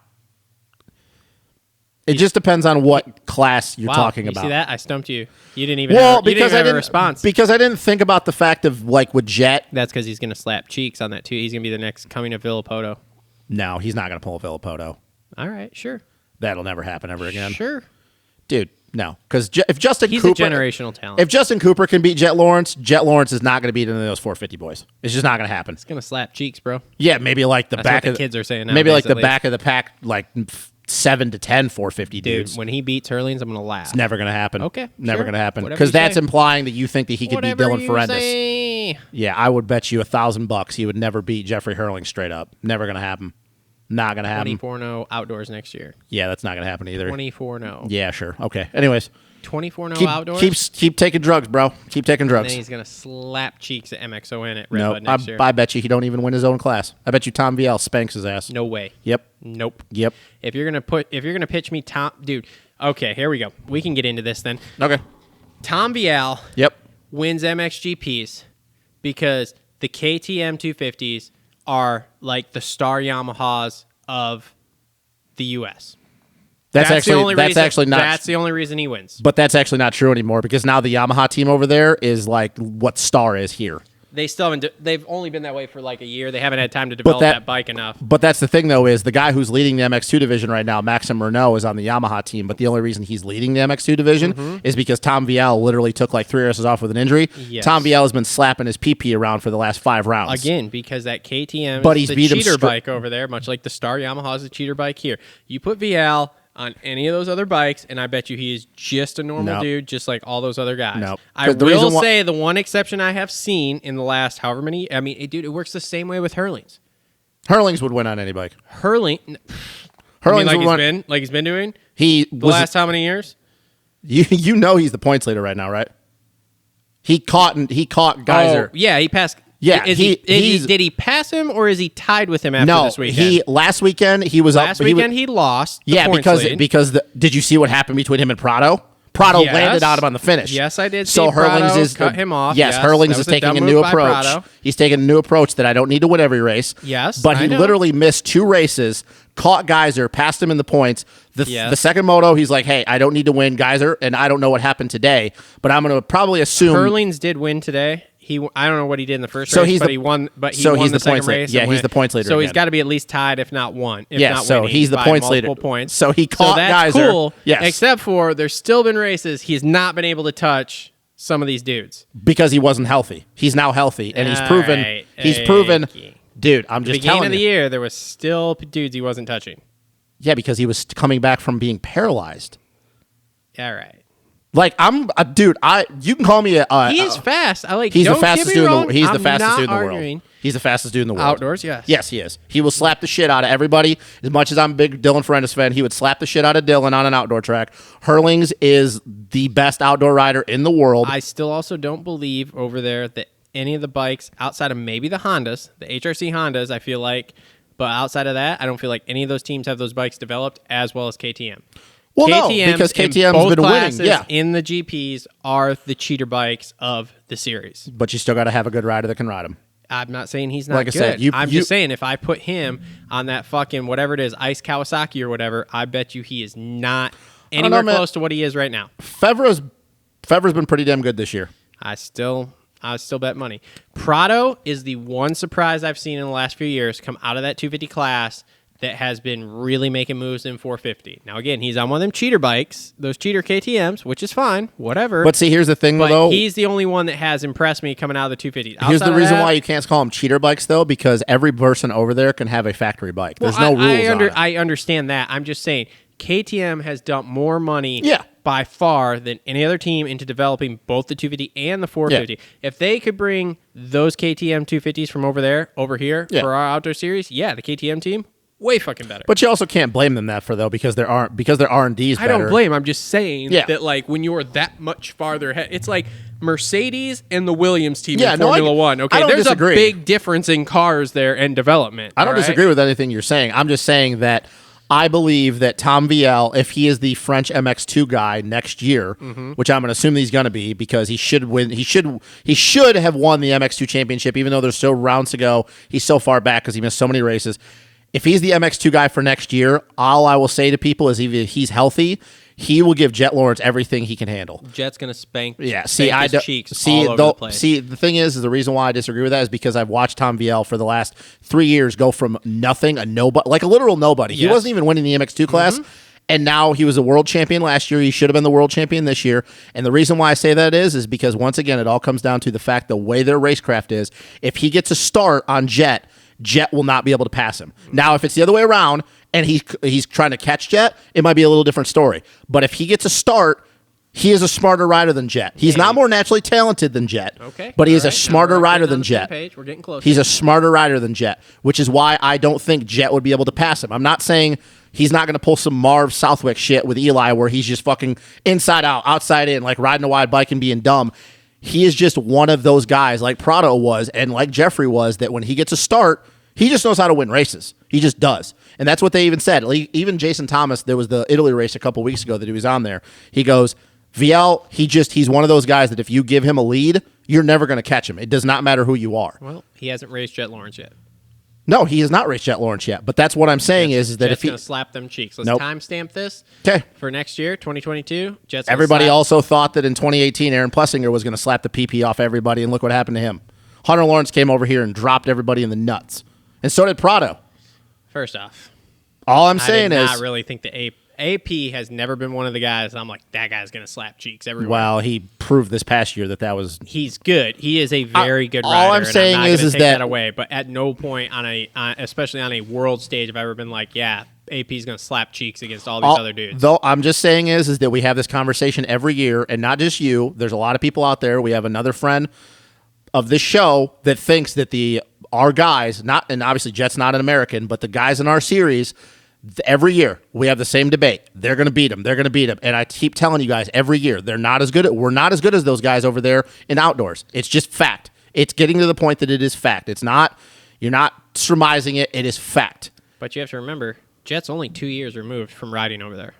I understand that. He's only 2 years removed. So I understand I'll that, agree but with you- like that. But you sense get to you a lot get used of to other people. you get used to a certain way though the tracks break down over here, the way our guys ride. Well, like I said, we're going to timestamp this, and Okay. Jet's going to slap cheeks next year, MXON. And then but- after he doesn't, I will be sit up on the show once again on Sunday afternoon and say here we once go. again, I was right that the GP guys are better than our guys. That's It's because just you're a proven. fucking Nazi. We had two un-Americans win both championships You this year. communist fuck. We had two un-Americans win both championships this year that both came from the GPs. What does that tell you? That Jet's not that far removed from that shit. But what I'm saying is that two guys that are not from America that came from the GPs won both of our outdoor championships. Yeah, I know. That tells you. Yeah. That's all you need to know. Yes. And they weren't even the best guys that when they left the GPs. Yes. So Thank I'll just say it. Even Dylan's going to get slapped around because I guarantee Hurlings beats him, and I would almost go as far as say Geyser would beat him. I don't know. We'll see. It's just the way It's it going to be an is. exciting race. Oh, I'm looking forward to it. I really am. But once again, America's going to get the shit kicked out of them, just All like right. we do all the time. Let's move on here. Next thing up. So rumor mill coming out, and we haven't seen anything solid yet. Mm-hmm. The SGB team's moving to Hondas. Do we know? Good move, bad move, indifferent. Is it just 450s? Or are they going to have a 250 guy? No, they're going to have a 250 guy. Well, Do we know who's possibly they're going to have a 250 yeah, guy. Yeah, we're not going to talk. Yeah. I mean, it depends on how much help they're getting, to be honest with you. From my understanding, it's the same deal they've had with the Kawasaki team. So it's basically just bikes, part allowance. I'm that a kind little of stuff. nervous with the 250 because it's a new bike that with them not getting a lot of help from Honda. They're only using it in Supercross. Still, I'm a little afraid, though, because that's an all-new platform. And if they're not getting any help... 23 What? No, 2020. or 22s? Yeah. 22s. Oh, The yeah. 22s are all new platform. Yeah. So what I'm saying is that if they're not getting any help from the R&D side of Honda, even though we know that everything we've heard that bike is really good, we know what happens when, especially 250s are new platforms. I think there might be some growing pains. Now, the 450, it's already proven. Like, you don't really need to do much to that bike. But do we know who's on the team? Is A-Ray on the team again? Is it I don't Rod know. Bell? I don't have any idea. This is only a rumor mill. There hasn't been anything confirmed that they're switching to. No, but it's probably pretty close to fact. Like, it's probably close to facts. I've heard it enough times from enough people Yeah, that I think exactly. it's going to be a thing. So I mean, we were hearing this a while ago. yes. If it's true, I think the 450 will be a good move because that bike, that Honda is just better than that Cowie. Yep. All I will say, though, is that if A-Ray's back on that team, they're going to go through a hell of a lot more clutches. Good old A-Ray. No, I think it's a good move. The 250 thing I'm a little nervous. I think there's going to be some growing pains there because I don't really know, no disrespect to the SGB team, I don't really know if that team is quite equipped to handle an all-new platform bike, especially in Supercross, and especially at 250 of all that. Yeah. Like, I don't know what their budget is, but we know how much it takes to make a motor in the 250 class be competitive. Yeah. I would say it's a good move. I don't really have any problems with it. I guess it just all depends on who's on the team. Yeah. Like, if it's Rod Bell and A-Ray and Jeremy Smith, and that was pretty much it. I mean, I know they had Jordan Jarvis for outdoors, but obviously she's not race Supercross. I can't really see them doing much better. Yeah. I mean, I'm not trying to be rude. I think it's a lateral move also. I Yeah. don't think it's going to be a whole lot better. Like, the bike is better. That's the 450. maybe better. A-Ray won't have quite as many mechanicals. No, I maybe? think A-Ray's always going to have mechanicals. Okay, Let's all be right. real. He's Alex Ray. Well, we'll see. We'll see when it comes out. Like I said, we don't have anything hammered down for Yeah. sure yet. This is just rumor mill. Okay, moving on. Before we get into some of the bigger stuff, let's talk about Eric Kehoe has left Team Honda. Yep, that's sad. Rumor is he's going to Triumph. for their team when they start it. Has there been any rumors of who is going to take over the Honda That team? I haven't heard. I don't. They might have announced something, but I don't know who. I didn't pay attention. Maybe they called Dan Bentley again. Yeah, maybe. Who knows? But Kehoe leaving Honda, I don't see this as being a problem, really. I mean, he's a good manager, but Honda's to the point that it's just kind of plug and play. I mean, you can kind of really put anybody there. I could manage Team Honda. Well, yeah. I mean, dude, they've got their program. So everything from the semi driver to their R&Ds to their chassis tech, everything over there is just so wound up in a ball, nice and neat, that you can just kind of put anybody that has just a little bit of knowledge of moto and knows how to deal with guys, and I think they'll be fine. Now, that's not taking anything away from Eric Kehoe. I really like Eric Kehoe. I think he's a very, very smart dude. I don't think he gets enough credit for everything he's accomplished at Honda over the years. But yeah, I mean, I honestly think you could take just about anybody, put him in that role, give him a little bit, and I think they'll do fine. Because I mean, look who you got riding for the team. Like, it's not like you have to work that hard. No. When you got Chase, Kenny, and both the Lawrence brothers, it's not. I am interested, though, if he actually goes to Triumph.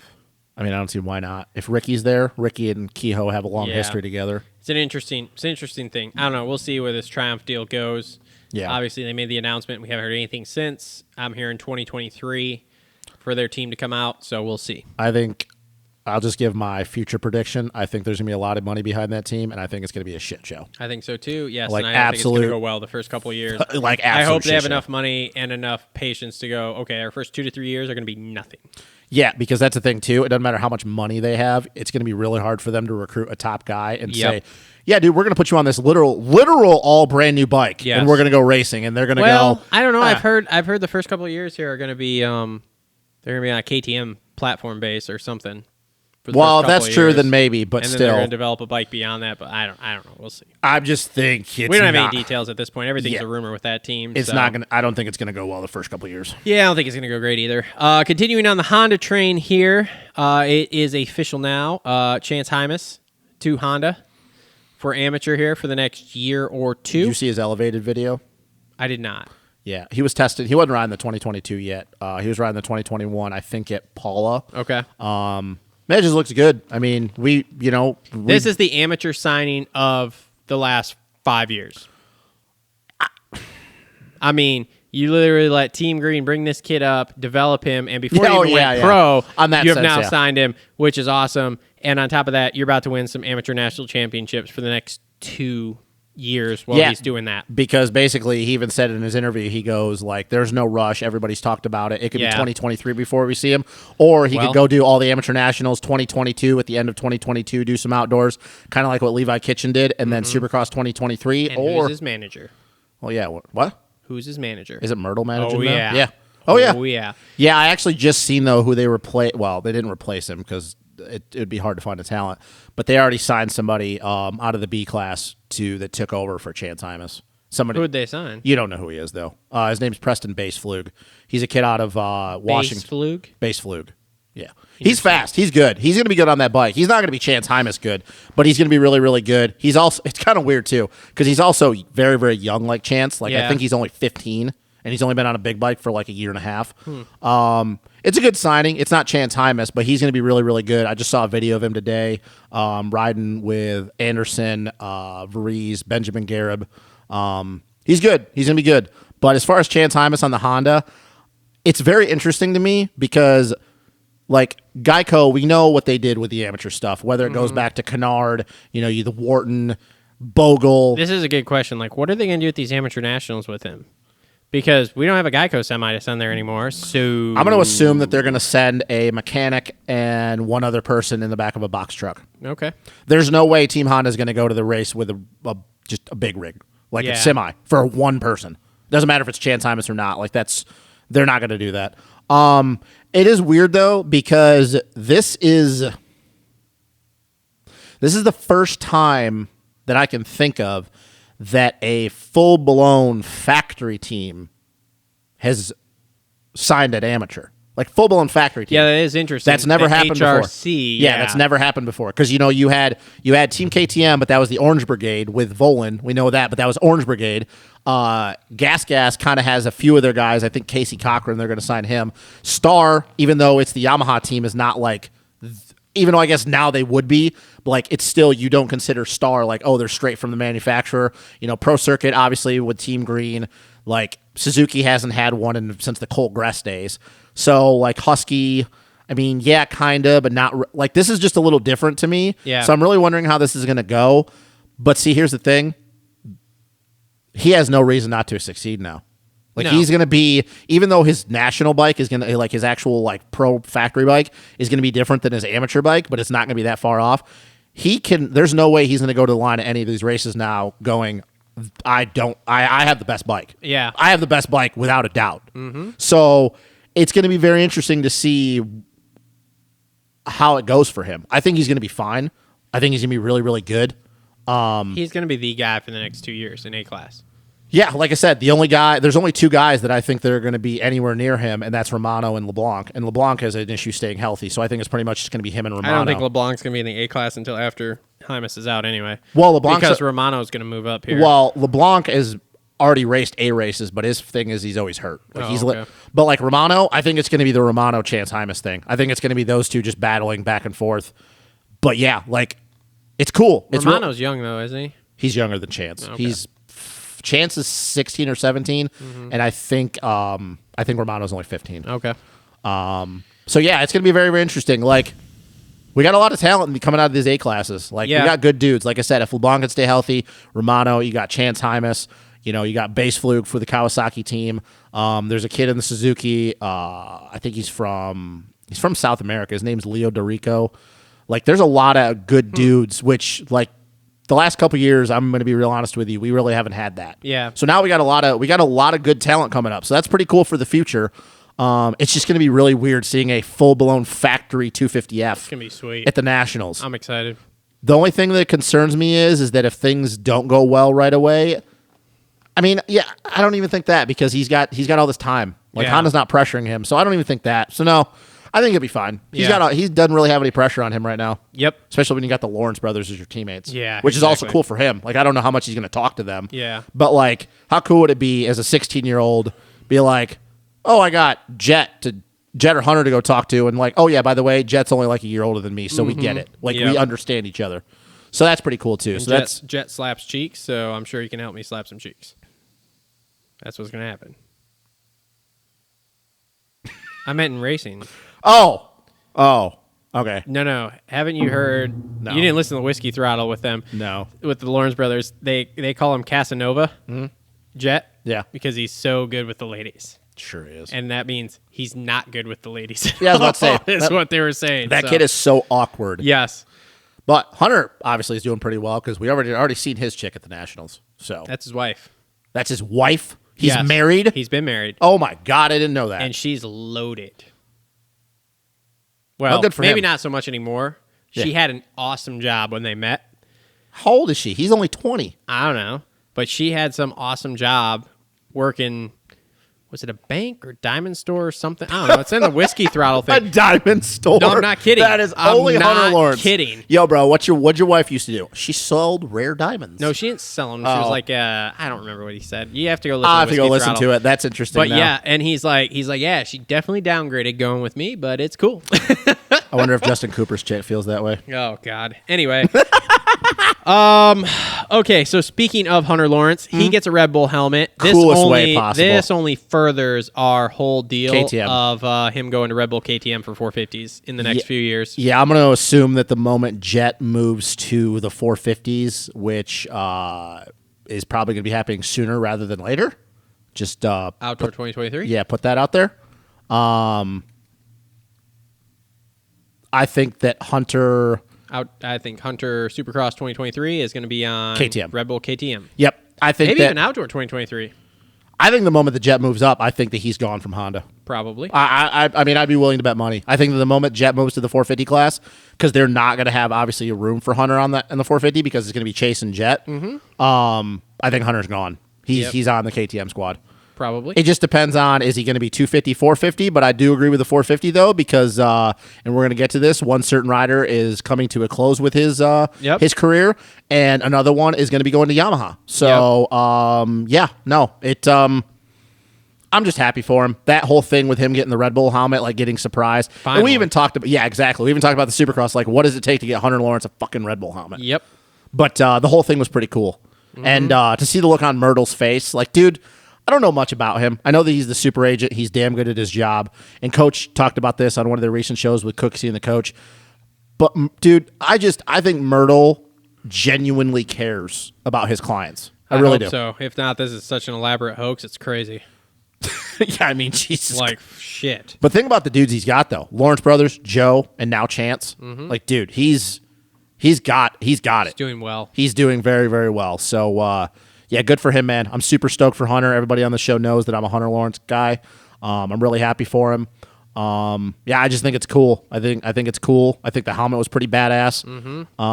Yeah, no, it's gonna be sweet seeing him in that Red Bull helmet come whatever coast he's on. Yep. Okay, next thing up I got going on here. So Deegan puts out a farewell to KTM video because he's going to go to Star Yamaha, even though that's not confirmed yet. We're going to look at the camera at the same time, and everybody, we want you to know Deegan is going to Star Yamaha. Star Yamaha. So y'all can fight us in the comments about this Exactly. because he's going to Star Yamaha. Yes. They are not going to leave that monster money. Nope. They have way too... You don't do Monster Energy photo shoots at your house and be like, oh, by the way, we're out. Is it? If he was going to switch to Red Bull or switch to a different team, a la Gas, KTM, whatever, he would have not put out a video that he was leaving KTM. Brian Deegan is too smart of a businessman. That KTM was something they bought. You don't have to keep looking at the camera. It's just Sorry, weird I know. now. Is it? I think you could argue the fact though that outside of being like just like social media presence, the Hayden Deegan has actually become a bigger star for Monster than Axel Hodges is. I think it's debatable. I don't know if you could be 100% like I don't know, man. Axel's pretty good with the bangers, dude. I don't disagree with that at all. But you look at their numbers, it's pretty fucking close. It is very, very close. Well, either way, Monster's doing well in the social media game with those two. But yeah, if he's not now though, I guarantee after a year on that big bike, he's gonna be. Yeah. I guarantee it. Well, and as Jay said on Gypsy Tales, I mean, dude, that kid is gonna bring more people to the sport Yep. than any of us could fucking do. And he's in gonna be next the 10 first. years. And he's gonna be the first one in a while to do it, having nothing to do with his results. I mean, you don't bring a 1 million person following on YouTube. Dude, look at even Brian. Brian has 1 million followers on his social media shit. Like, dude, Coach talked about this. Think about the people that have the type of people that have that many followers. This is Brian Deegan we're talking. But think about that group of people that have 1 million followers, and then you got Brian and Hayden Deegan. Like, dude, everything from same thing with Haley. Like that whole family just breeds money. Spews marketing. Just spews marketing, man. So yeah, no, props to them. I really like Brian. He's a good dude. I know that everybody says that, and I can't echo that enough. He's a damn good dude. I won't really speak to Hayden, but Brian, he's doing it right, and he's definitely going to make a lot of money for both of his kids. So yeah, just hopefully don't piss him off. So Hayden Deegan's going to Star Yamaha. Going to Star Yamaha. Yep, that's yeah. Fight me in the comments. It's gonna be interesting though to see how he goes about that, because like the KTM thing, he was the shit.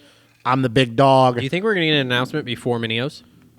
Ooh, that's a good question. Or is it going to be after Minios? Because Minios technically is the start of the next season for amateur races, right? Yeah, I cannot see them waiting until Spring Nationals next year. Because do you follow any of their social media? I watch some of their YouTube stuff. Did I don't you really see watch how they've been spending a lot of time in the Southeast? Yeah, didn't he buy? I think they are looking at buying a house in Carolina as well. Somewhere in the Southeast. Because they want to. Why would you need to go to the Southeast so much? Yeah, I know. Oh, because you're going to spend all your time at the goat farm. Yeah, the Carmichael farm. So weird. Yeah, weird, huh? But they're not leaving KTM. Yeah, no, not at all. Which is the first. Oopsies. You guys fucked that one up. Yeah, I'm pretty sure that they're now looking yesterday at selling. I was told he was going to Gas. Not a chance. Not a chance in hell. There's not enough money at Gas for him. No, not with Barsha being there. Yeah, no, I'm pretty sure they're looking at selling their house in California and building a compound out in Carolina, because obviously they can get property a lot cheaper there. Yep. So, no, Hayden Deegan's going to Star. Get it through everybody's thick skull. He's not staying at KTM. He's not staying on an Austrian brand. That's done and over with. But hey, we look forward to your comments. Yeah, we tried to tell you this, people, like back months and months ago, but whatever, we're stupid. Yep, exactly. So anyways. All right, next thing up. Let's start with the stuff that we're not really sure about, and then we'll kind of move our way into the stuff that we are sure about. So, first off, it's kind of like the worst kept secret ever, but AP is going to KTM, even though there hasn't been an announcement yet. Which is really weird, right? I don't understand when they're going to make this announcement. Like, we've all kind of known about this for a long time.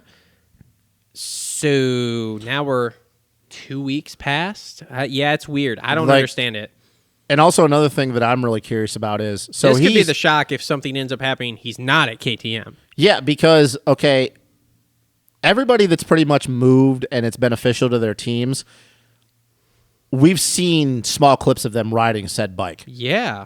How in the hell have we not seen any, even not a video about AP, another person filming a video and then him just being in the backdrop? How have we not seen anything about him on a KTM yet? I don't know. This is the weirdest thing to me. I've heard that KTM, they want all the spotlights. They want to drop it on a news cycle where there isn't anything else going on.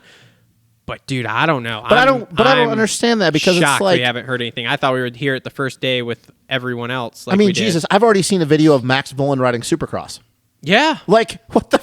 And I don't if that's their way of thinking. I don't understand it because we already know, and we're going to talk about it with said rider with doing Supercross only, and like Coop is the defending champ. So like you would think that they wouldn't even.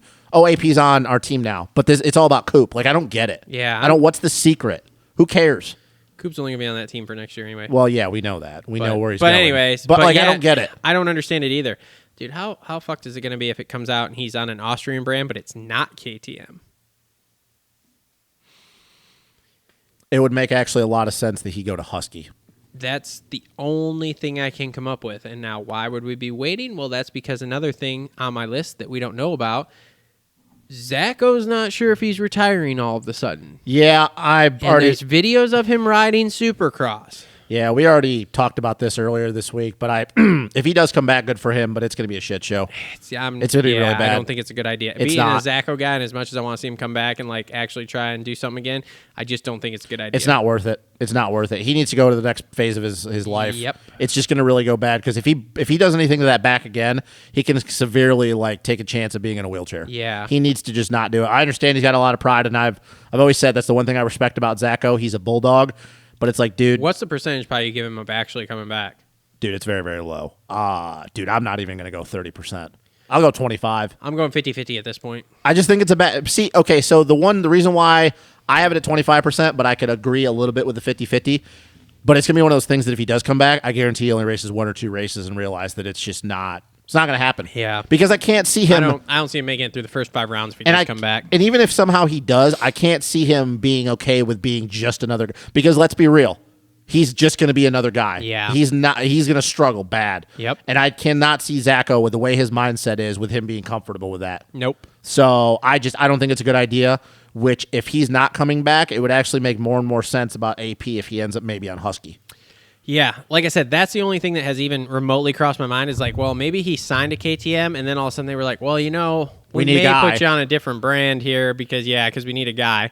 Because with KTM, we know Marv re-signed his deal. Supercross 1-year deal, SX only. Done after that for sure. So that's an interesting... Kind of sad, to be honest with you. A little bit. Yeah, I mean... He's had a good career, though. I don't know how this works. He's had a really good career, though. It's kind of sad, though. It's kind of an end of an era. We know that group of guys with him, Kenny, and Eli, they're coming to a close on their careers. Obviously, Marv is older than both of them. He's been professional longer than both of them. It just kind of sucks. I mean, if this is going to be the end for Marv, I hope he has a good Supercross season. Yeah, me too. I really do. Because he came on... I don't know. This past year was a very, very up and down for him. I hope he does, but do you see it actually happening? I think that he'll kind of do what he did in Supercross this year. He'll maybe get a couple heat race wins. Maybe he gets a win, has a couple flashes of brilliance. It's just one of those things that I think that Marv, I don't think his heart's in it anymore. There's just too many good dudes now. And I agree with that. I think on his good day, though, I think he's just as good as those guys still. On his good days. But see, so like I look at it as like, okay, you put him with the old guards. Yeah. So we'll put the old guards as Kenny, Eli, him. Is there anybody else?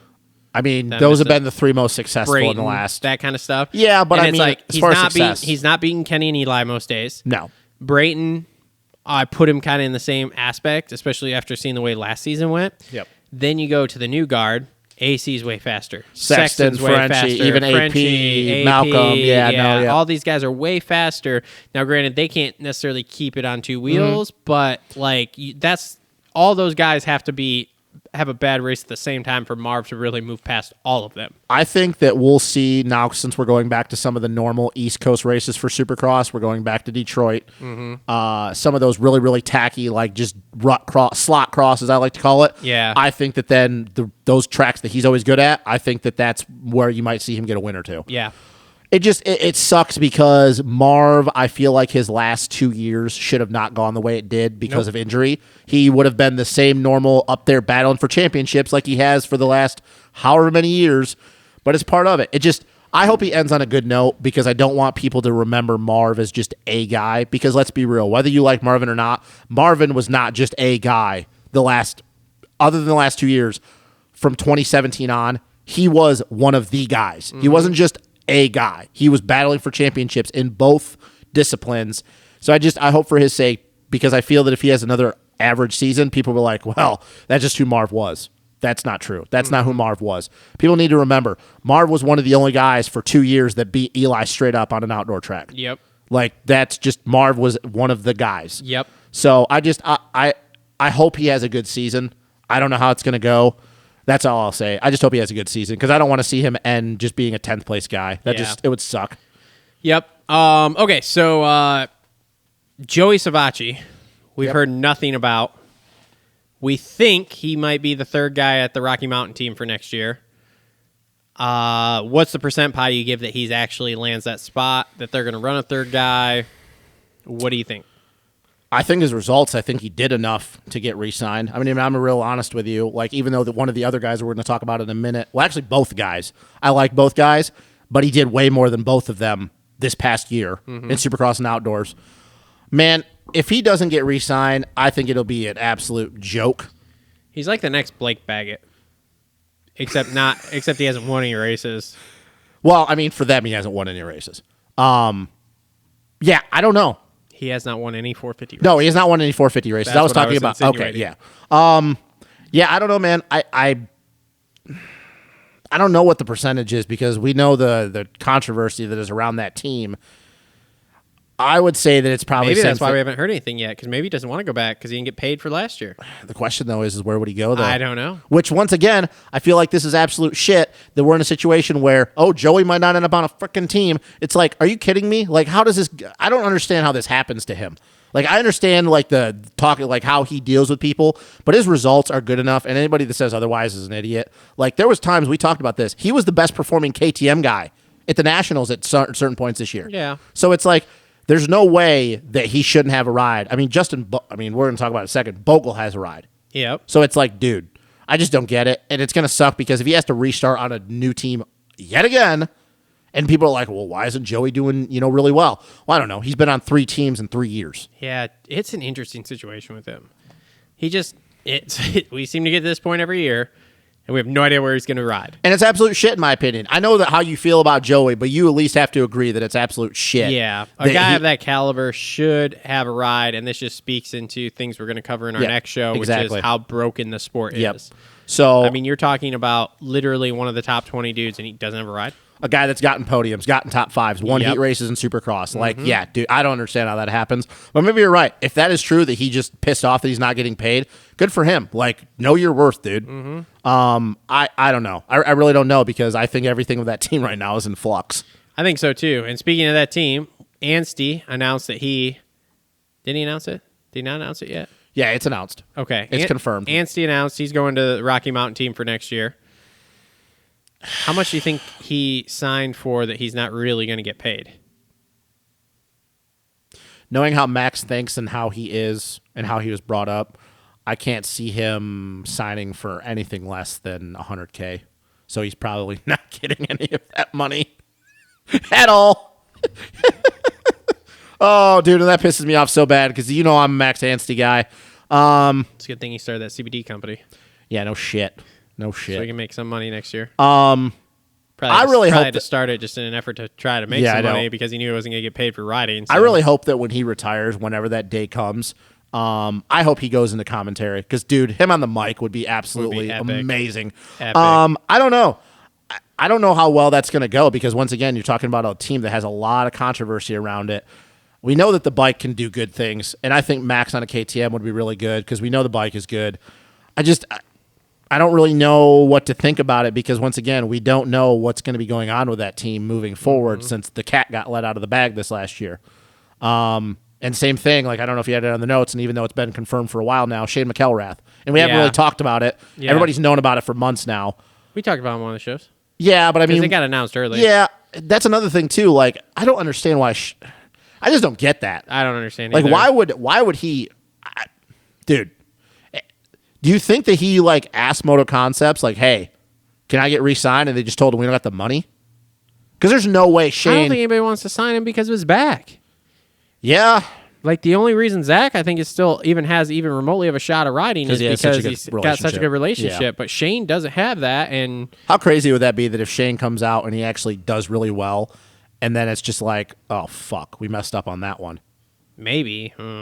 I gotta see it to believe it, man. I think he'll be fine. If the back is not bad, he's gonna do fine. He's been off a long time, dude. I don't think it's gonna go well, to be honest with you. I think you're gonna see him floundering around somewhere between 12th to 18th in Supercross. Yeah. And you're not gonna see the flashes of Shane that we've seen before. I think to be really honest, he's lost a step because of how long he's had to be off the bike. The only reason I will not go 100% on board with that is because Shane has proved us a million times wrong, and because I don't know the extent of his back like we did with Zacho, I can't say that it's going to go the same way. Now we may get 2 rounds in and it flares up again because, once again, knowing I have back issues, that shit just doesn't go away. Nope.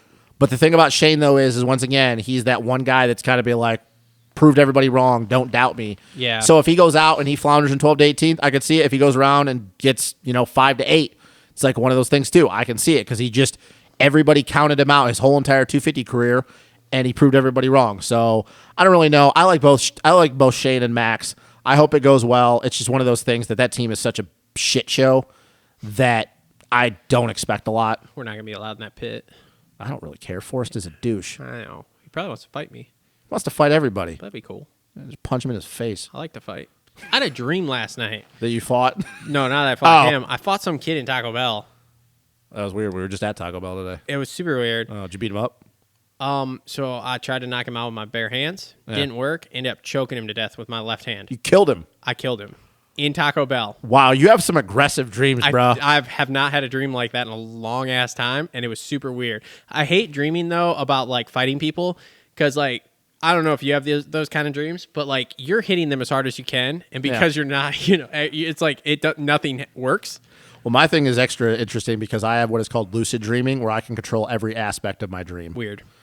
Yeah, I can too. And you know what the super weird thing was I choked this kid out with my left hand, not with literally You're not even with my good hand. Not even with my, and I had him up by the throat and I say kid, he was young adult or whatever in my dream. This was all a dream, folks. Please don't, whatever. And I just throw him down. He's dead. And I thought I just choked him out till he was unconscious, and then I realized, oh man, he's dead. And I was not even panicking walking out of Taco Bell. I just walked out like it was normal. Yeah, it was so weird. You're a sociopath. Probably, yes. It was such. I woke up. I told Ashley about this morning. I was like, so this is the dream I just had. I killed a dude with my bare hands, and I didn't even flinch. And I didn't even flinch about it. I was just and I ate my taco afterwards. Can you imagine what I can do in jail? It's fine. I ate my taco afterwards, and I left. We're gonna be fine. Oh, anyways. All right, back to dirt bike stuff. That was weird. Brayton back to MCR for the year. Possible last year. I mean, this is Brayton. Brayton just does Brayton things. Gonna podium somewhere. Maybe. Probably. Maybe. I don't really know. 95% chance. Yeah. I mean, If we brought back the Triple Crown, probably win. They're bringing back Triple Crowns. For 2022? Yes. Really? Have they Triple decided Crowns which and race? East, I don't remember. I think they have, but I haven't seen it. So Yeah. anyway, Yeah, I don't know. It's cool. I mean, he's obviously had a lot of success over the years at Moto Concepts. We know that with him going back there, he'll definitely be getting some Honda goodies as he usually does. yep. Yeah, it'll Super be- weird because we thought MCR was going to the Arena Cross Series. Yeah, now they got Brayton and 250 guys. Yeah. Yeah, Vince Freeze is one of them. Weird. I can't remember who the other one is. I feel like Austin Politelli, but maybe that's wrong. That's weird. Yeah, I don't know. I think it'll be. I mean, it's just gonna be Brayton. Like Yeah. it's just Justin Brayton. He's hopefully he makes it through the whole season That's what I because he hope, too. missed the back half of this Yeah, last season. just stay so. healthy. Yeah. So, but yeah, outside of that, nothing really too wild to talk about with that. Nope. Bogle goes to Hep Suzuki. Whenever you brought that casino money over Dude, there, he likes to just kick it, bro. I mean, he had his best success on a Suzuki in the 450 class. So I don't see his results improving. no, I don't either. We've talked about this a million times with Bogle. I think he's at the point where he's a shell of himself. He's had too many concussions, too many injuries. And I'm going to be real honest with you. I think this is going to be his last season. I think 2022 and he's done. We know that he still has his concussion issues. Shout out to him. Cool dude, though. Cool guy. Gypsy Tales podcast was awesome with Yep. it. Great, But yeah, but I don't see him really doing a whole. Great dude, funny, a lot of charisma, great style on a bike. But yeah, I think 2022 is the last time you're going to see Justin Bogle. He just Main event, bro. got too many. He just got too many concussions, Yeah. man. It's just too many concussions. And like we talked about with Coach on one of our shows, I just hope it's his last season because I don't want to see yet another motocrosser with fucking health issues Yeah. 10 years from now. Yep. Because he wanted to keep racing and then he kept cracking your dome. Yep. I think he'll do fine. I think he'll be, once again, have Justin Bogle moments where he's really, really good, and you're like, oh, yeah, I remember that guy. And then the rest of the year, he's just average. Yeah.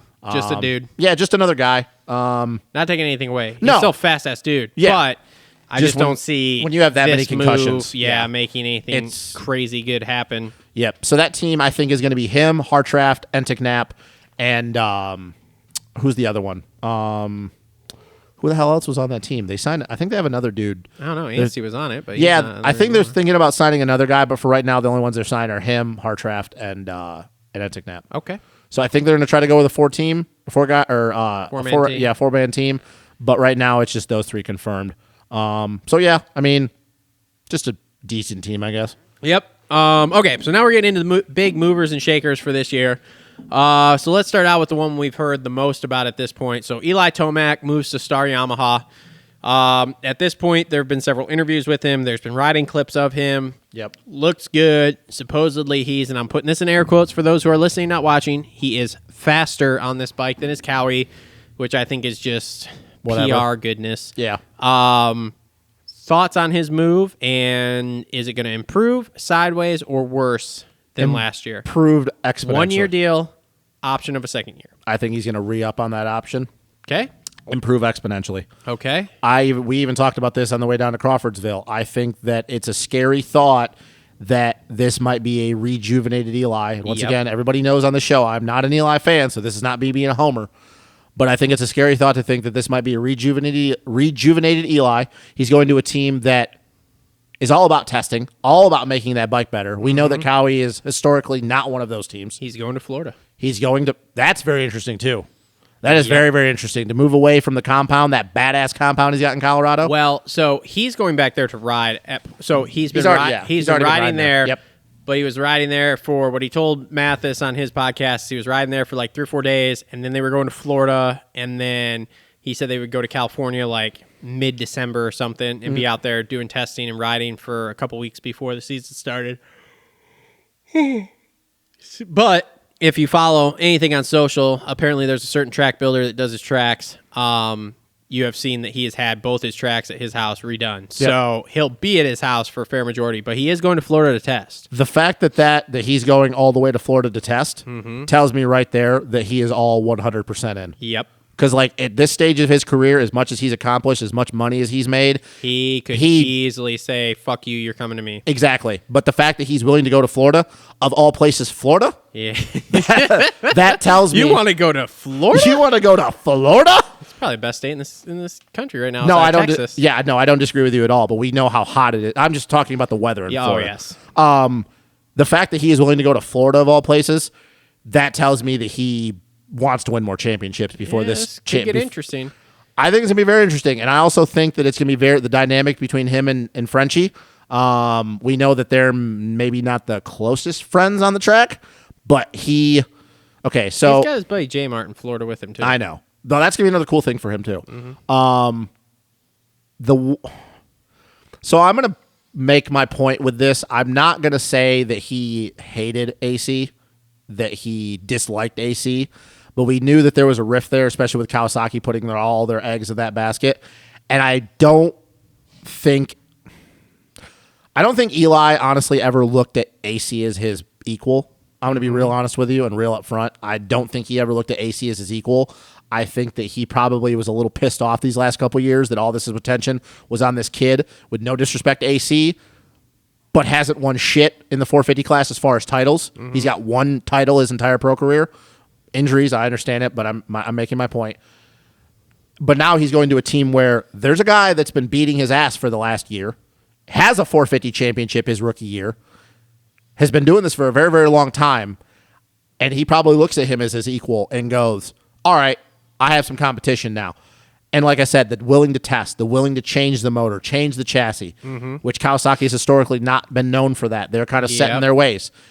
I think that this could be a rejuvenated Eli Tomac, and that's probably not a good thing for everybody else. And another thing, the last thing I'll say is he's not going to have an issue getting starts because we know that bike is a fucking monster. Yep. I mean, for all of us talking pundits, and I say all of us because pretty much all of us were like, man, he's on the downside of his career. This isn't good. And then all of a sudden, boom, this starts coming out that he's going to Star Yamaha. And then we're all like, oh boy, that's an even worse mistake. And then Star Yamaha becomes Star Yamaha in the 450 class. And now, boom, here we are saying, well, this could be the worst thing for everyone else in the class besides him. Yeah. Because this could be really good. I do think, yes, you're looking at a rejuvenated. He's back working with, what's the guy's name? Chassis guy. Yeah, Gilly. Yep. I can't think of his real name, but his name, they call him Gilly. Yep. He's back working with him. Yep. I heard an interview with him also. Dude seems super smart, super willing to do everything. And it's the guy that he worked with when they were at Geico Honda, and he was dominating outdoors in 2015. Yep. This could be a problem for everyone else in this class, both indoors and outdoors. Yeah, especially with an Eli Tomac, who has now learned that he does not have to go out and win by 20 seconds in every race. Yeah, I think in Supercross, unless for Supercross, I'll put Cooper Webb in there because obviously the defending champ. But outside Cooper Webb and Supercross, Dylan Ferendis outdoors and Supercross, it's going to be scary for everybody else. I think that those are the only two guys. And like I said, I'll put Cooper in just Supercross, Dylan both outdoors and Supercross. Yeah, for everybody else, this might be shit. Yeah, it's not going to be. And like I said, not being an Eli fan, that's saying a lot that I'm saying this because a rejuvenated Eli the last 2 years of his career, because let's be real, this is probably his last 2 years of his career. Yeah. He's going to be 30. Yeah, it could be a very long season, both indoors and out for everyone else. I did almost buy the pink and green A-Stars gear the other day. He makes it look good, man. It's a cool looking gear. Yeah, it's cool. I almost bought it. They had it at Ziegler. I like A-Star gear. Size. I think it looks good. I like their helmets. I think it's good gear. I know that why people don't like it. I don't like their helmets. I have tried their helmets on. I don't like the way it fits my head. They fit like the old One Industries helmets from way back in the day. It's really weird. But yeah, as far as Eli, no, I think that with him going to Yamaha, this is going to be a very interesting 2022 season. Yeah. But I do believe it's going to be Dylan Ferendis, Cooper Webb show. Yes. I don't think anybody else is really going to be there. I think you'll have flashes, but yeah, it's, and like I said, the fact that his starts are not going to be an issue now because that bike is going to be, dude, oh boy. Could be a really, really good season. It's going to be great. It's going to be awesome. I'm really looking forward to it. Okay, next up for the big movers and shakers, the guy who basically switched him, Jason Anderson moves to Monster Cowie. Now, has there been some interviews put out with him? Because I haven't heard any interviews with him, but we've seen riding footage of him on the bike. Which is funny, too, because the actual only footage of him riding on the bike is Team Fried footage. It's not anybody else. Yeah. He looks good, man. The bike fits his style. I think it's going to be, I don't know. I still think it's a lateral move for him. I don't see his results improving a shit ton. I think that the bike will be better for his style, and we're not going to get into the technical reasons why I believe that. I'll just say that I think it's going to be better for him. But I mentioned this to you last night. The only thing that I'm a little afraid of is we know how outspoken Ando is. We know the way he looks at things. And we know how Kawasaki doesn't like you to be outspoken about things. So do you know what I'm saying? Like, do you kind of agree with that? Do you think that might be an issue? Yeah. Oh, yeah. Like, that's the only I thing I'm think it's gonna afraid. Be, yeah. That's the only thing I'm afraid with him. I think that his results I'm not are gonna, afraid of it. Well, He's got a 2-year deal, and I think after the 2 years, he's done anyway. I'm okay. Afraid's not the right word. His results are going to be good. I guess I'm just a little bit more interested to see how that whole dynamic goes. Is Kawasaki going to be like, hey, bro, we know that you got this team pride thing. We know that you got away with it at Rockstar, but like you need to tone your shit down sometimes.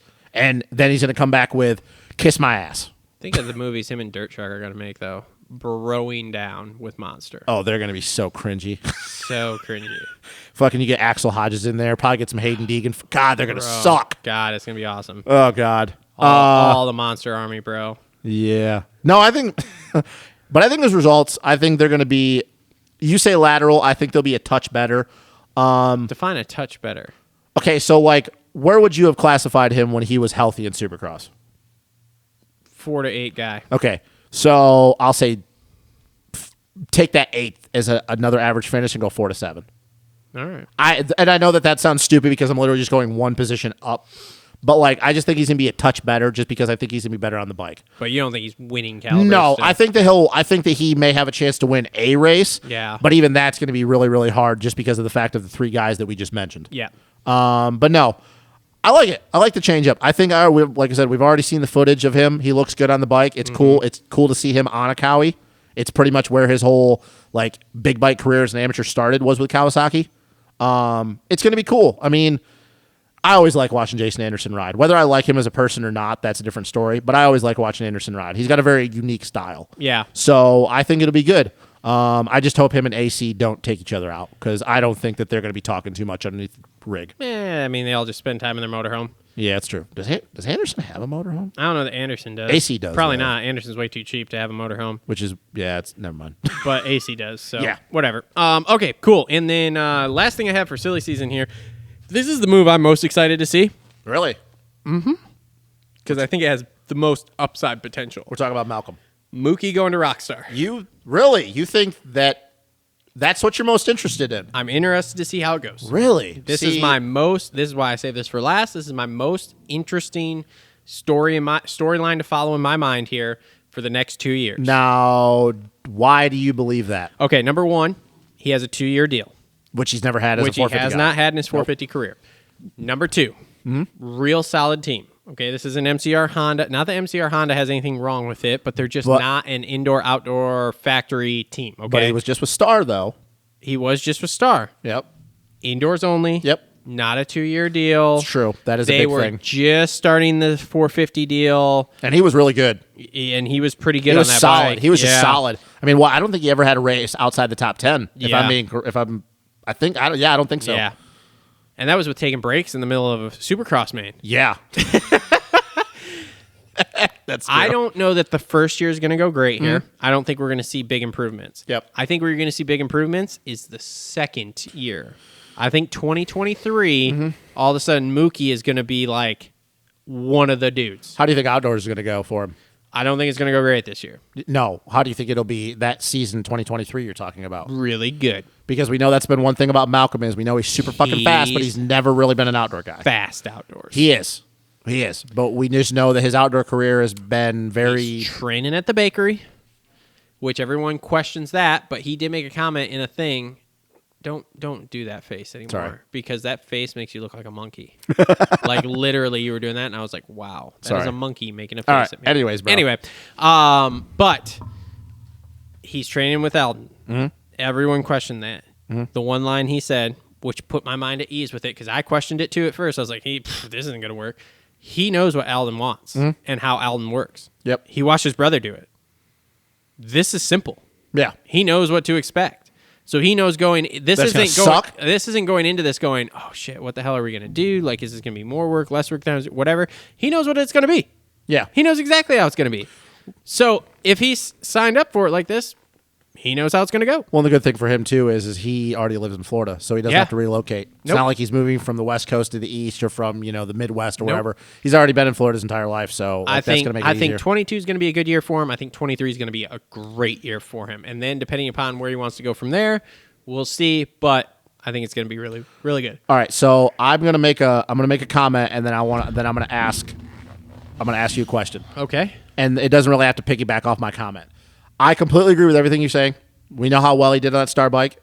This is the first time he's had a two-year deal, and we know with motocrossers being mentally fragile that they are, not having another year deal, having to bank on your results is a big thing. The bike is good. We know that. We know the team's solid. We obviously know the success that Anderson has had, the success that Zacho had. We know the team's good.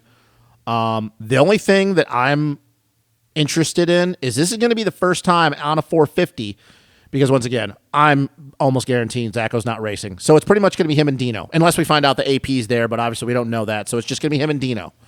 This is going to be the first time that Mookie's been on a 450 team where he's expected to be the guy. Because you could say Moto Concepts, but the thing about the Moto Concepts thing was because it was him, Bloss, and Freeze, nobody really expected anything out of Moto Concepts. When you go to Husky or a factory team, you're expected to do well.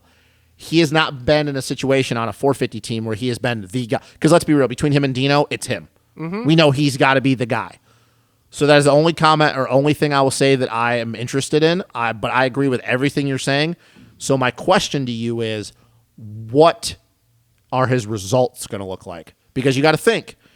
I know you said the guy, one of the guys in 2023, but if you're looking at 2022, dude, he was essentially a 5 to 7 guy, sometimes 5 to 8 guy. I think he's going to be a top 5 dude this year. Like almost every race. Mm-hmm. Okay, so and now, and then I think once you get into 2023. Barring any catastrophic just injuries Supercross though, not outdoors. Supercross, we're talking just Supercross. Just Supercross at this point. Okay. Because outdoors, I'm not sure how that's going to go. But I think no matter how it goes, whether it's good, bad, and different for outdoors in 22, it's going to help improve the 23 season. And then I think when you get to 23, then I think you, unless, like I said, there's a catastrophic injury and he can't ride part of the season or something, then I think when you get into 23, then I think you talk podium threat for him. He's got that speed. No. Okay, so then I'll ask you that question then because I'm not even a Stewart guy, and he's got that speed to make me say this. All right, so my question to you is then, and I like this because I like Malcolm. I just like the Stewarts. Everybody knows that James is my all-time favorite guy. I like Malcolm. I've watched him since he was a freaking little chubby kid that wanted to fish and didn't even want to ride dirt bikes. So the fact that you're saying top 5, like, all right, so we know who's going to be on the list, and we'll cover this in our preview show for 2022. But who are you taking off the list then? Because you're looking at Coop, you're looking at Eli, Ferendis, Sexton, Ace. Who out of that top? I mean, we don't even mention Kenny. Out of those 5 guys, who are you taking off? Are you saying he's beating Ken? Are you talking Supercross? Yeah. Are you saying he's beating Sexton? Well, Kenny's done after 22. Yeah, we're not going to talk. We'll talk about that. Kenny's going to have weird races in 22, much like he's had. We'll talk about him during the preview show. But okay, so take Kenny out of it. Those 5 guys that I just mentioned, because I'm going to assume for a lot of people those are going to be the 5 guys. Who are you saying that he's beating more often? Sexton, AC? Because he ain't beating Eli, Coop, and Frenchie consistently. Probably Sexton, AC. Yeah. Wow. You just blow my mind, dude. I mean, literally, though, I don't disagree with you, but to hear that come out of your mouth. He's got that talent with the speed. He just has not had the team with the consistency in the team. Because Star was still building to what the... Yes. Dude, like that, you just... That's what I was thinking you were meaning, but you just kind of blew my mind, and that is big for you to say that because... we've seen, like, Sexton go through whoops in, like, and Malcolm speed. Malcolm is like, better. Stu... Stu Jr. Stu Jr. here will do that speed all the time, all the fucking time. Yeah, not just one race, not or another just race. One race. So, and don't get me wrong, it may be a thing where it's like we're done with the consistency game because there's so many dudes that are that fast. So I may be wrong, and to the point of like he's going to be a top 3 dude that whole year, where it's like it's going to go from you're going to go 2nd, 7th, 3rd, 4th, 7th, 1st, 7th. 1st, 6th. Well, you just brought up a really good point, though, because, and we even touched on this when we did our 2021 preview show, Malcolm said on a bunch of interviews when his last season, this last year at Star, he just wanted to make it through the whole season. He wasn't trying to go heat race Mookie speed. Yeah. Well, he proved he can make it through a whole Supercross season without getting hurt and what he was capable of. So now we might see heat race Mookie show back up where he just fucking wings it And he wants to be the fastest guy on track. And if you have Heat Race Mookie speed rivals Sexton and AC speed. Well, dude, I'm almost willing to bet that if he would have been on that star bike at Heat Race Mookie speed, he probably would have won a bunch of races. Yeah, could have been. That's just what I was trying to get out of you is are you taking AC and Sexton out and putting him in? But the other thing you got to think about, too, is like, I know we just sat here and had this whole conversation about Eli, like, rejuvenated and stuff. Yeah. But does Eli lose a step here? Yeah, we just strictly because of age. Yeah, like age, kids at home. Even though there's not really any direct data to support that. I mean, I don't know.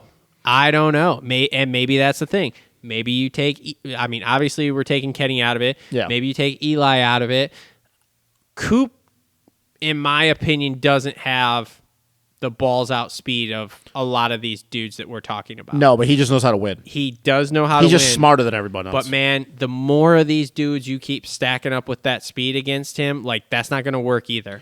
It's kind of like Dungy fucking, podiing people to death. The only reason it only is going to work so much, and then it's not. I just think, though, that part of it kind of he proved this last season that is not an issue anymore because we saw the races that Eli and Kenny were right on his ass from the start, and he just gapped them. Yeah. So I think the speed thing is not as big. I agree, and I understand what you're saying, and I agree with it to a point, but think about it. Like I said, if you keep adding dudes that he has to go through that have that speed late in the race. I think he'll just outsmart him, though. Two wheels. But I think he'll just outsmart him, though. I don't know, man. I mean, nobody can turn inside a coupe on a supercross track. That is a lot, though, to keep. It is. Nobody can turn yet, but Mookie's on a fucking Husky. Yeah, but Mookie's style doesn't really deal. go. Yeah, I know, and I know what you're getting at. Mookie's style though doesn't fit the way Coupe does. It doesn't matter how the whoops break down. Mookie's gonna blitz them bastards and which is gonna go good. It's either gonna be really good or really really bad. A Stewart blitzing them bastards is gonna go way faster no matter what jump line Coupe comes up with. Oh yeah, no, I don't disagree with you at all. I don't know, man. It's going to be interesting to see how it goes. I will agree. Yes, I mean it's like who do you take out of there? I don't know. Because those got to be the 5 favorites going into next season. I don't think anybody would dispute that. Well, and then when you get into 23, let's say we throw Jet in the mix. Yeah. I mean, all of a sudden you throw that generational talent up there, and you go, and then you're gonna throw even more 250 dudes up coming up there because then Justin Cooper's going to be in there. Well, I'm not going to put him in any sort of mix inside the top 5 at any point in the 450 class. Well, to be honest with you, I don't want to either. But if he goes and wins somehow another Supercross title or whatever, I'm gonna at some point. As much as I dislike that kid, we got to start giving him credit. He's not that good. I think he proved both outdoors and Supercross that he otherwise. But okay, I mean he should have honestly probably won that 250 championship. Well, I don't know. We can hate the kid all we want, but we can't deny his results. I mean, I can't deny his results, but I can tell you that I don't think he has anywhere near the talent of any of those dudes we just listed. No, I don't disagree with you at all. I don't think he's cracking the top 5 much. I don't disagree with you on that of the talent part, but we all saw the same thing about Ryan Dungey, and look what he did. It's just one of those things that you just don't know until this ain't a Ryan Dungey. No, he's not Ryan Dungey, but my point is that we can all say that now, and we can dislike the kid, think he's a douche, but he's better than we give him credit for, and that's all I'll say. I don't know. I don't know. It's one of those things that even though Mookie did it this past season, I have to see it again because if he's going to just forget about the consistency part and just focus on being fast again, we saw what happened that last time he tried to do that. He snapped his femur in half.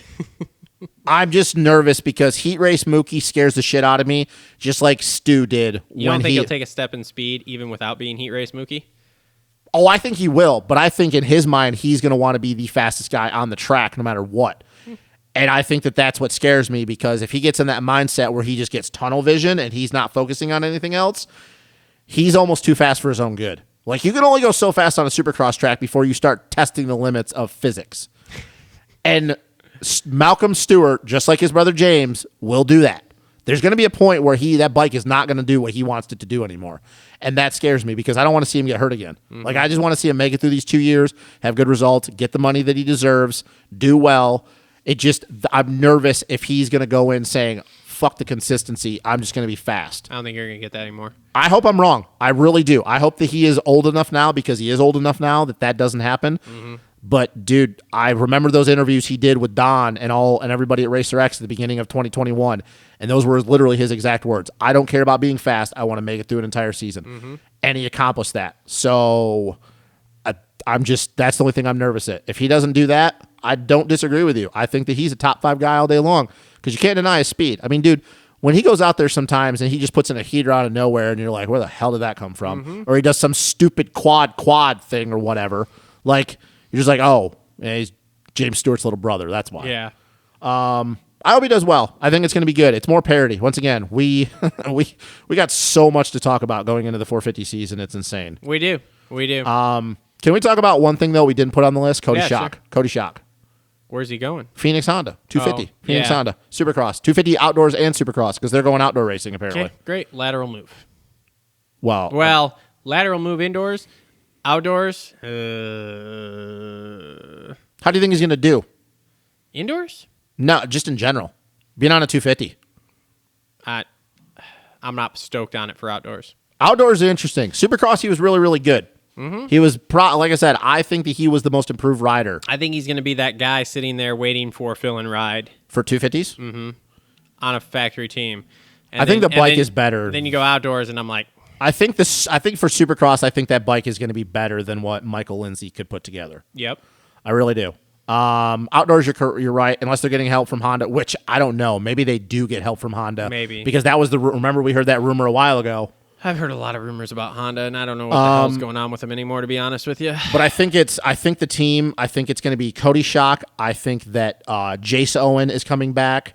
Kyle Peters, and then Is Kyle Peters going to race outdoors? Or no, I think he's going to race Supercross. I think he's just race Supercross because see, this is funny too. This shows you what happened with the Chaparral because not only Cody Schock, Cullen Park is going to be on that Phoenix team. Cullen Park was riding a Chaparral Honda in a bunch of the amateur nationals this year when it was supposed to make that team.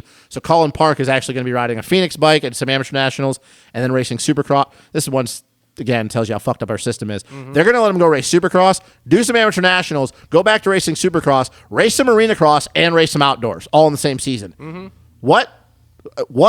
That doesn't make any sense. It's going to be fine. So that team will be pretty good.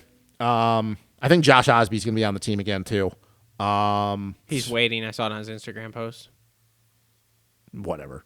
I don't know what that's supposed to mean. Waiting? Okay, whatever, dude. Oh. Go keep waiting. I don't know. But no, looking forward to 2022. Got a lot to talk about when we do our preview show. Deep dive, a little bit more in depth with some of our comments, who we think is going to do what. I'm really excited. This is the first time in a long time I'm super, super excited for a Supercross season. Because we just got a lot of unknowns. Really do. So it's going to be a good season. I'm looking forward to it. Me too. So, all right. Well, this has been another episode of the Moto Aftermath Show, episode 182. Yep. Silly season talk here. Thanks for tuning in. Thanks to all our sponsors, TLR Coatings. Oh, God, I got tongue-tied there. TLR Coatings, Premier Custom Trailers, BC.Pizza, Complete Racing Solutions, Alias Sport, the Dirt Bike Depot, JT Cycle. Thanks to that was all of them, right? Yeah. Okay, I just want to make sure. You never know. We got a really special show coming up in 2 weeks. Yep, we do have a special show coming up in 2 weeks. We're We are going to fix the sport. You want to let them know what we're going to talk about, or I'm trying not to see. Yeah. So anyway, so coming up in 2 weeks here, we have a show. It will be me, Justin, and Coach Rob in studio. studio. We will have Hopper and Chris Cooksey on the phone, and we are going to fix the sport. Yep, Mega show. Yep, We're big going to show. talk all that's wrong with the sport, how we fix it, where we go from here. We're going to learn about Hopper's newfound vet racing career. We're going to talk all sorts of stuff. Big show. Yeah, big Gonna show. be awesome. It's going to be long though, folks. So Going to get hammered drunk. are we still and doing start that? screaming. Are we still doing that? What? Are we still getting drunk? I don't know. I shouldn't get that drunk. I got to ride the next day. Is Coach going to drink? Coach doesn't drink. I don't know. I don't know. Maybe we'll get some. We can have beers. Some beers. I don't drink beer. Okay, you can have a rum and Hard Coke. liquors, what I go Bro, after, don't even. Whatever, bro. Fine. Gonna be a big show. So But it's just going to let be a big show. It's going to be great. Yeah, just letting everybody know it is going to be probably one of our longest shows we've ever done because it's going to have a lot to we'll talk see. I'm about. going to be tired. You're going to do it because Coach Look, is going to be in we're here. just going to do it for as long as I tell us we're going to do it because this is my. Look at me. This is my ship now. Look, Coach is going to be in here. We're going to do it, and we're going to do it right. I'm sure Coach wants to also go to bed. He gets 8 hours of sleep a night. Okay. Look, bro, he can go to sleep at like fucking midnight. I don't give a fuck. whatever. Anyway, yeah, so that's going to be a good show. So that will be our other off-season show, and then we will not be back with another show until we do our 450 preview show, which will come out about 2 weeks before the season starts. So Yeah, maybe we'll have that Like I said, uncommitted guy. we take a little bit of time off here in the off season. We are hitting y'all with videos. There's moto vlogs from all of my racing and practicing escapades for the year, so please check those out. There is the sections for all the shows, so if you've listened to the whole show or whatever, make sure to check out the sections of some of the other shows that you might not have watched all of them, because there may be some interesting things you like. We're doing the bike builds, like I said. We have our 2015 Jeff Walker CRF 450 that we almost are done. We've got about 4 or 5 more episodes for that. Those come out about every 10 days, 2 weeks, something like that is about how I'm putting those out. And then we have a couple more bike builds, a couple 2-stroke builds lined up right after that, so that's cool. And also producing some help and how-to builds. So if you're trying to get into wrenching, you don't know exactly what you're doing, today we filmed changing a rear tire for my Blue Crew. We're going to do some other stuff. We're going to do like carburetor rebuilds, things like that. Yeah. So make sure to check those videos out. Again, make sure to like, subscribe, comment down below. I'm looking forward to having an avid discussion with everyone in the comments about Hayden Deegan. Good thing it's you and not me. Yeah, going to Star Yamaha next year. Star Yamaha. So thanks, everybody, for tuning in. Thank you. Really appreciate it. And we will see everybody on the next one.